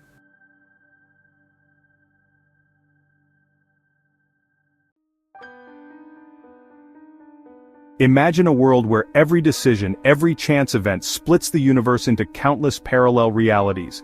Each choice you make, no matter how small or insignificant it may seem, creates a new branch in the vast tree of existence. Picture yourself facing a life-threatening situation. In one universe you might not make it, but in another, you survive against all odds. Now, envision a reality where you always survive, branching off into a new universe each time you escape death. This means that for every perilous moment, there's a version of you that continues to live on. This captivating and somewhat unsettling concept is known as quantum immortality. It challenges our understanding of life and death, suggesting that consciousness might never truly end. It stems from the mind-boggling realm of quantum mechanics, the theory governing the universe at its smallest scales. Quantum mechanics reveals a world where particles can exist in multiple states at once, only settling into a single state when observed. Quantum immortality takes inspiration from a particular interpretation of this theory, the many worlds interpretation, or MWI. This interpretation posits that all possible outcomes of a quantum event actually occur, each in its own separate universe. This interpretation suggests that every quantum event causes reality to split into multiple parallel universes. Each new universe is a reflection of the different possible outcomes of that event. Each split creates a new universe identical to the original up until the point of the split. From that moment on, each universe follows its own unique path shaped by the different choices and events that unfold. Could this mean that somewhere in a parallel universe, there's a version of you who has cheated death time and time again? A version of you who continues to live on, experiencing new adventures and challenges in an endless array of realities? The intriguing idea of quantum immortality. Quantum immortality at its core proposes a radical idea. Consciousness never truly experiences death. This concept is rooted in the many worlds interpretation of quantum mechanics, which suggests that all possible outcomes of a quantum event actually occur, each in its own separate universe. Instead, in any scenario where death is a possibility, our awareness shifts to a parallel universe where we survive. Consider a car accident. In one universe the crash might be fatal, but in another you might walk away without a scratch. In most universes you might emerge unscathed or with minor injuries. The idea is that your consciousness continues in the universe where you survive, no matter how improbable that survival might be. However, in a few, the accident could be fatal, but according to quantum immortality, you would never experience those fatal outcomes. Your consciousness would always find a way to persist. According to quantum immortality, your consciousness would simply continue in a universe where the accident wasn't fatal. This means that, from your perspective, you are effectively immortal. This continuous branching of universes applies to every quantum event, every moment of our lives. Every decision we make, every action we take, creates a new branch in the multiverse. With each tick of the clock, countless new universes are born, each representing a different outcome. This means that there are infinite versions of you, each living out a different possibility. This implies an infinite number of yous, each experiencing a unique trajectory through the vast multiverse. The concept of quantum immortality challenges our understanding of life and death, suggesting that our consciousness might be far more resilient than we ever imagined. To grasp the essence of quantum immortality, we need to delve into the heart of quantum mechanics and the many worlds interpretation. This interpretation challenges our everyday understanding of reality. In the quantum world, particles like electrons don't behave like the objects we experience in our daily lives. They exist in a haze of probabilities, occupying multiple states simultaneously. This is called superposition. The act of measurement forces these particles to choose a specific state. This is where the many worlds interpretation comes in. It suggests that instead of choosing one state, all possible states occur, but each in a separate, newly born universe. Imagine flipping a coin. In our everyday experience, it lands on either heads or tails, but in the many worlds interpretation, both outcomes occur. The act of the coin landing creates two universes, one where it landed on heads, and another where it landed on tails. This principle, when applied to the vast number of quantum events happening every second, leads to an incomprehensible number of universes constantly branching out. Each universe is as real as the other, forming a complex, interconnected multiverse. Quantum immortality takes this a step further. It postulates that our consciousness, intricately linked to these quantum events, rides this wave of splitting universes, always experiencing a universe where it continues to exist. Section 5. Life, Death, and the Quantum Dance. A new perspective. If the many worlds interpretation holds true, it paints a fascinating, albeit unsettling picture of life and death. Death, in the traditional sense, might not be the end. Instead, our awareness simply shifts to a universe where we continue living. This implies a form of existence that persists indefinitely, branching through the multiverse, experiencing an endless array of possibilities. It's important to note that this interpretation doesn't suggest we become invincible or immortal in any conventional sense. We would still experience life and its challenges, just in a reality where our consciousness persists. Despite its intriguing implications, the many worlds interpretation and consequently quantum immortality remain highly controversial within the scientific community. Critics argue that it's an extravagant explanation for quantum phenomena. The lack of any testable predictions makes it difficult to verify or falsify. Many physicists prefer other interpretations of quantum mechanics that don't require the existence of parallel universes. However, proponents of the many worlds interpretation highlight its elegance and internal consistency. They argue that it provides a clean and parsimonious explanation for quantum phenomena, avoiding the need for arbitrary assumptions. The tantalizing concept of quantum immortality, while fascinating, presents a significant challenge. How do you test it? The very nature of the idea, relying on subjective experience in unreachable universes, makes it seemingly impossible to verify scientifically. We cannot interact with or observe these parallel universes. Even if we could, identifying the version of ourselves who supposedly survived a fatal event in another universe would be an immense, if not impossible, task. Furthermore, the ethical implications of any experiment designed to test quantum immortality would be profound and raise questions about the value of life and the nature of consciousness. Despite its lack of scientific verifiability, the concept of quantum immortality continues to captivate the imagination. It offers a glimmer of hope in the face of our inevitable mortality, suggesting that consciousness might not be extinguished, but rather continues on a different path. However, it's crucial to remember that this is just one interpretation of a complex and still developing field of science. It's a thought-provoking idea, but not one to base life decisions on. The true nature of reality, the mysteries of quantum mechanics, and the possibility of a multiverse remain open questions. Further research and theoretical advancements might one day shed light on these profound concepts.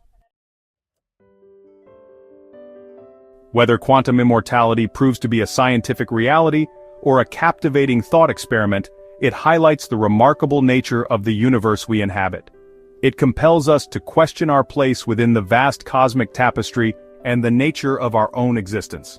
The concept of quantum immortality, which suggests that consciousness could continue in a parallel universe after death, challenges our understanding of life and death. The pursuit of understanding these profound concepts is at the heart of scientific exploration. Scientists and researchers dedicate their lives to unraveling these mysteries, driven by an insatiable curiosity and a desire to push the boundaries of human knowledge. While we may never have definitive answers, the journey of seeking knowledge and unraveling the mysteries of the universe is a journey worth taking. Each discovery, no matter how small, adds a piece to the puzzle of our existence and brings us closer to understanding the cosmos. As we continue to probe the depths of quantum mechanics and the potential for parallel universes, we embark on a voyage of discovery that could reshape our understanding of life, death, and the very fabric of reality. This journey is not just about scientific inquiry. It is about the human spirit's relentless quest to explore, understand, and find meaning in the universe. Quantum immortality. The very phrase hums with an intoxicating blend of scientific intrigue and fantastical speculation. It whispers of a universe where death, the ultimate curtain call, might be nothing more than an illusion.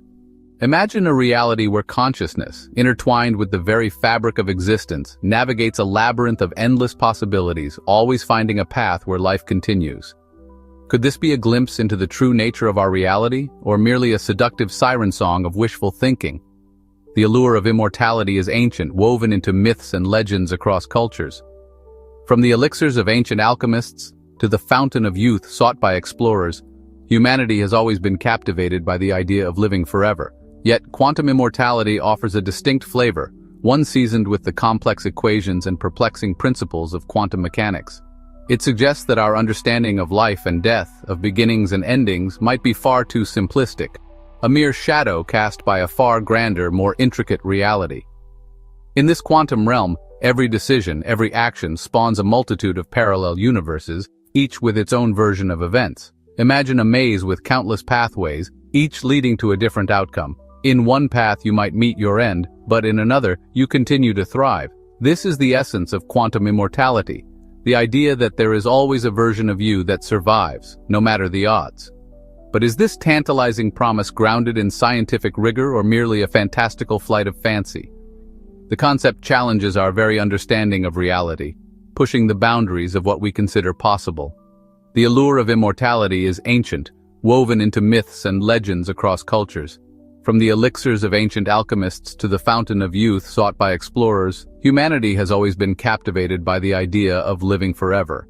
Yet, quantum immortality offers a distinct flavor, one seasoned with the complex equations and perplexing principles of quantum mechanics. It suggests that our understanding of life and death, of beginnings and endings, might be far too simplistic, a mere shadow cast by a far grander, more intricate reality. In this quantum realm, every decision, every action, spawns a multitude of parallel universes, each with its own version of events. It suggests that our understanding of life and death, of beginnings and endings, might be far too simplistic, a mere shadow cast by a far grander, more intricate reality. In this quantum realm, every decision, every action, spawns a multitude of parallel universes, each with its own version of events. But is this tantalizing promise grounded in scientific rigor or merely a fantastical flight of fancy? The concept challenges our very understanding of reality, pushing the boundaries of what we consider possible. To grasp the concept of quantum immortality, we must first venture into the perplexing realm of quantum mechanics. This field, often described as the foundation of modern physics, delves into the behavior of particles at the smallest scales. It's a world where the rules of classical physics no longer apply and where particles can exist in multiple states at once, a phenomenon known as superposition. At its heart lies the many worlds interpretation, a mind-bending idea proposing that every quantum measurement, every interaction on a subatomic scale, splinters our reality into a multitude of parallel universes. This interpretation, first introduced by physicist Hugh Everett in the 1950s, suggests that all possible outcomes of a quantum event actually occur, each in its own separate universe. In each of these branching realities, a different outcome unfolds. Imagine a tree where each branch represents a different possible future. As we move forward in time, we traverse one of these branches, but the other branches still exist, each representing a different version of events. Imagine flipping a coin. In one universe, it lands on heads, in another, tails. This simple act of flipping a coin creates two distinct realities, each as real as the other. The many worlds interpretation posits that both outcomes occur, each playing out in a separate, self-contained universe. The many worlds interpretation posits that both outcomes occur, each playing out in a separate, self-contained universe. This means that every decision we make, every random event, creates a new branch in the tree of reality, leading to an ever-expanding multiverse of possibilities. Applied to the concept of death, this interpretation suggests a startling possibility. While in one universe we might succumb to a fatal event, in another, our consciousness persists, having navigated to a world where we survive. This idea, known as quantum immortality, challenges our understanding of life and death, suggesting that our consciousness might continue to exist in a parallel universe where we avoid the fatal event. The allure of quantum immortality, while captivating, must be carefully examined through the lens of scientific scrutiny. This concept, which suggests that consciousness could continue in a parallel universe after death, is fascinating, but remains speculative without solid evidence. At the heart of the scientific method lies a fundamental principle: empirical evidence. This principle demands that any hypothesis or theory must be supported by observable and measurable data. Scientific theories, no matter how elegant or alluring, must find grounding in observable, measurable, and repeatable evidence. This process involves rigorous testing and validation, ensuring that the results can be consistently reproduced. This emphasis on empirical evidence is not a matter of mere academic formality. It's the bedrock upon which our understanding of the universe rests. It is through this meticulous process that we separate fact from fiction and reality from mere speculation. Without verifiable evidence, we drift into the nebulous realm of speculation and conjecture, where any idea, no matter how outlandish, can take root. This is why the scientific community places such a high value on empirical data. The history of science is littered with theories, once widely accepted, that crumbled under the weight of contradictory evidence. From the geocentric model of the universe to the theory of phlogiston, These ideas were eventually discarded as new, more accurate data emerged. This relentless pursuit of truth is what drives scientific progress forward. Herein lies the primary challenge facing the notion of quantum immortality. It remains firmly in the realm of the untestable. The very nature of the many worlds interpretation, while intriguing, presents a seemingly insurmountable barrier to verification. We are, by definition, confined to our own branch of reality. We cannot interact with or observe these parallel universes where our alternate selves supposedly persist. This inability to test or falsify the concept of quantum immortality renders it, at least for now, a philosophical thought experiment rather than a scientifically validated theory. It occupies a tantalizing gray area, a conceptual playground where science and imagination intertwine. Further complicating matters is the enigmatic relationship between quantum mechanics and consciousness. Some proponents of quantum immortality suggest that consciousness plays a role in the selection of which branch of reality we experience. This notion, while captivating, delves into territory where even established science treads cautiously. Consciousness, despite decades of research, remains one of the most profound mysteries of the universe. Its nature, its origins, and its relationship to the physical world are still subjects of intense debate and ongoing research. The very act of observation, of measuring a quantum system, seems to force it from a state of superposition, where it exists in multiple states at once, into a single, definite state. This is often referred to as the measurement problem in quantum mechanics. Whether consciousness plays a role in this collapse, or whether it's governed by other, yet undiscovered mechanisms, is a question at the very frontier of our understanding. Until we unravel the mysteries of consciousness and its potential role in quantum phenomena. The connection between quantum mechanics and immortality will likely remain shrouded in speculation. The challenges in studying quantum immortality highlight a fundamental truth about the scientific endeavor. Testability is paramount. Theories, no matter how elegant or appealing, must be held to the rigorous standard of empirical verification. This commitment to testability is not a limitation but rather the very engine that drives scientific progress. It's what distinguishes scientific knowledge from mere belief or conjecture, while the allure of the unknown will always beckon. It's through the meticulous gathering and interpretation of evidence that we move from the realm of speculation to the solid ground of scientific understanding. So, where does this leave us with quantum immortality?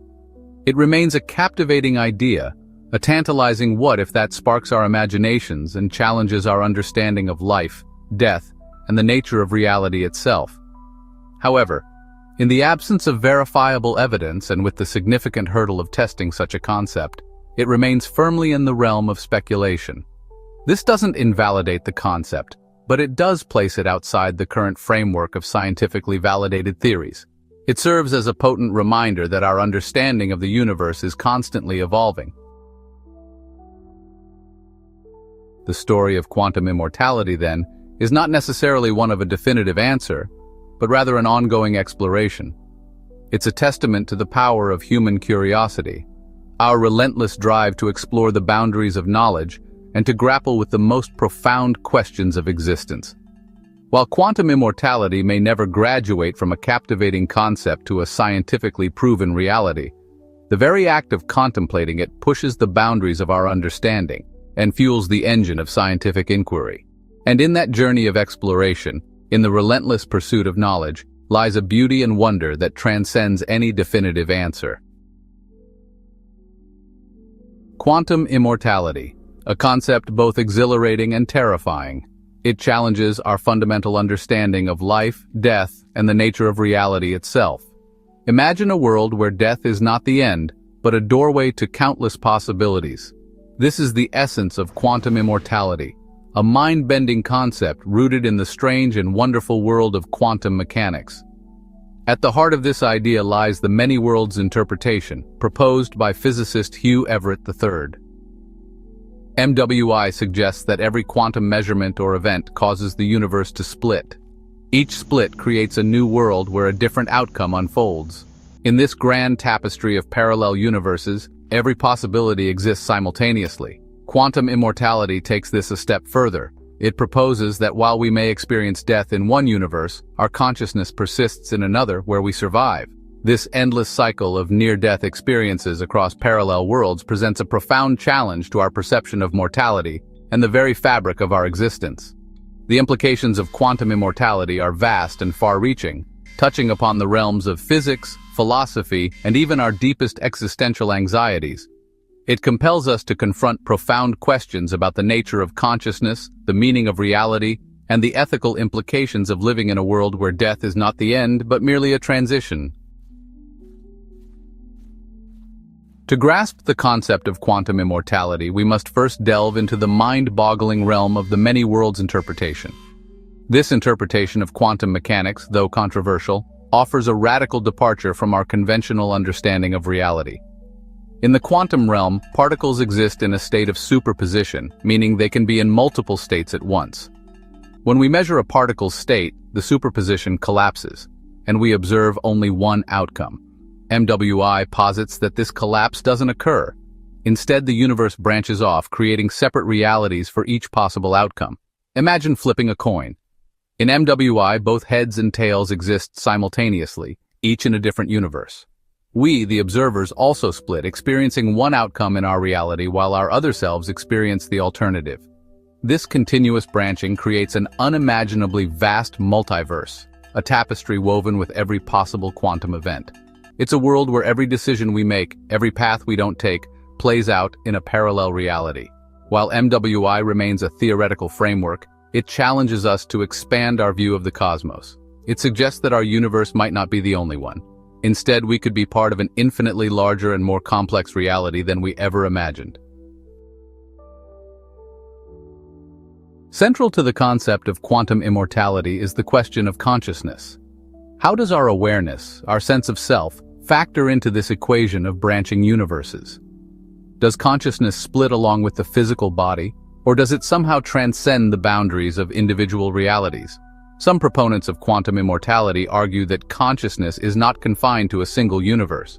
They propose that our awareness, like a wave, might propagate through these branching realities, experiencing a continuous existence even as our physical bodies cease to exist in some timelines. This idea challenges our traditional understanding of the mind-body connection. It suggests that consciousness might not be solely a product of our physical brains, but could be a more fundamental aspect of reality itself. However, the nature of consciousness remains one of the greatest mysteries in science and philosophy. We don't fully understand how consciousness arises from the physical matter of our brains, let alone how it might interact with parallel universes. Despite the lack of definitive answers, the concept of quantum immortality pushes us to confront these profound questions. It forces us to consider the possibility that our consciousness, our very essence, might be far more resilient and interconnected than we ever imagined. The many worlds interpretation, if true, has profound implications for our understanding of reality. It challenges the notion of a single, objective reality and suggests that our universe is just one among an infinite number of parallel worlds. This concept upends our traditional view of cause and effect. If every possible outcome of every event exists in some universe, then does our concept of free will hold any meaning? Are we merely passengers on a predetermined journey through the multiverse? Are choices merely illusions? Philosophically, MWI aligns with modal realism, a view that considers all possible worlds as equally real. This perspective challenges the anthropocentric view of the universe, where our reality is considered the only true reality. However, the vastness and inaccessibility of these parallel worlds raise further questions. If we can't interact with or verify the existence of these other realities, are they truly real, or are they merely theoretical constructs?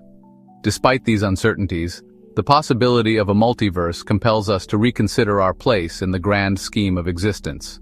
It suggests that our reality, our experiences, might be just a tiny fraction of a much larger and more complex cosmic tapestry. Section 5. Ethical Considerations. Navigating a landscape of infinite choices. The concept of quantum immortality raises ethical dilemmas. If our actions have consequences in parallel universes, how do we navigate this moral landscape? Can we be held accountable for negative outcomes in one universe if there's a positive one in another? Does a positive impact in one universe absolve us of responsibility in another? If death isn't the end, does it diminish life's value in our reality? Does believing in another universe make us less likely to cherish life now? These questions challenge our moral frameworks. They force us to grapple with our actions' cosmic implications. Endless existence raises questions about life's meaning. Does living indefinitely diminish our current life's significance, or does it grant us greater freedom to explore different paths? Section 6. The psychological weight of immortality, a blessing or a curse. While living forever might seem appealing, the reality of quantum immortality could be overwhelming. Imagine experiencing countless near-death experiences and witnessing diverging paths of your life. The knowledge of survival could lead to recklessness or detachment from the present moment. The fear of death might lose its significance, leading to apathy or nihilism. The accumulation of experiences and memories could become an unbearable burden. The sheer volume of information could lead to existential fatigue. Encountering different versions of ourselves raises intriguing psychological questions. How would we react to meeting alternate versions of ourselves? Would we feel a sense of connection or rivalry?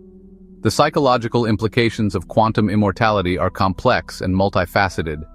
Endless existence presents profound challenges to our sense of self and our understanding of mortality. Section 7. The paradox of free will. Does choice exist in a predetermined multiverse? The concept of quantum immortality leads us to the debate on free will. If every possible outcome exists in some universe, does free will still make sense? In a multiverse where every possibility is realized, our choices might seem predetermined.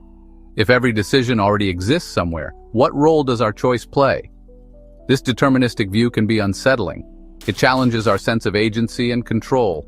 Are we merely actors playing out a script, our choices illusions of free will? Some argue free will can still exist within MWI. Our conscious choices determine which outcomes we experience. Our choices still hold meaning, shaping our journey through the multiverse. The question of free will in quantum immortality remains complex and unresolved.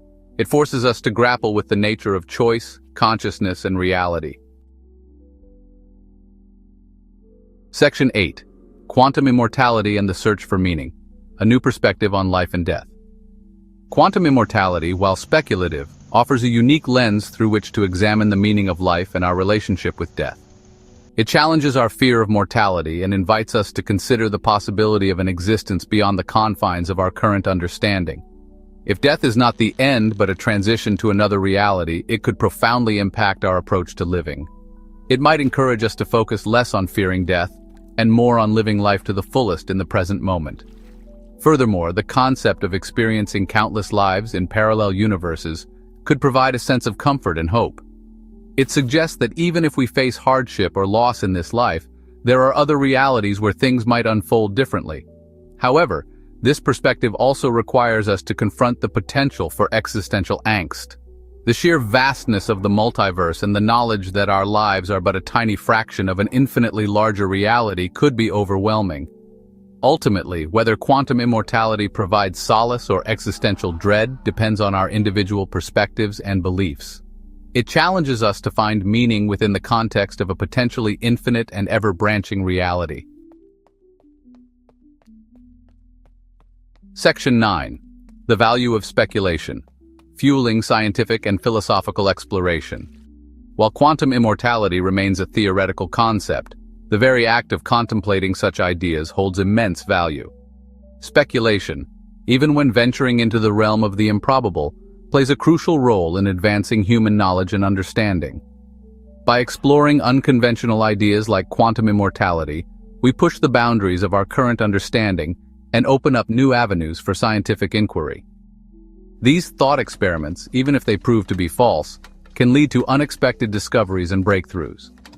Furthermore, philosophical speculation about such concepts challenges our assumptions, broadens our perspectives, and helps us grapple with fundamental questions about the nature of reality, consciousness, and our place in the cosmos. The pursuit of knowledge thrives on curiosity and a willingness to entertain unconventional ideas. While we may never definitively prove or disprove the existence of quantum immortality, the journey of exploring such concepts enriches our understanding of the universe and our place within it. Section 10. Conclusion: Quantum Immortality. A journey into the heart of existence. Quantum immortality, though deeply rooted in theoretical physics, extends far beyond the realm of equations and scientific models. It delves into the very essence of our being, forcing us to confront profound questions about consciousness, reality, and the meaning of existence. Whether or not this concept reflects the true nature of our universe remains to be seen. However, the journey of exploring such ideas is invaluable. It challenges our assumptions, expands our perspectives, and ignites our imagination. Quantum immortality reminds us that we are part of a vast and mysterious cosmos, a universe full of wonder and possibilities that extend far beyond the limits of our current understanding.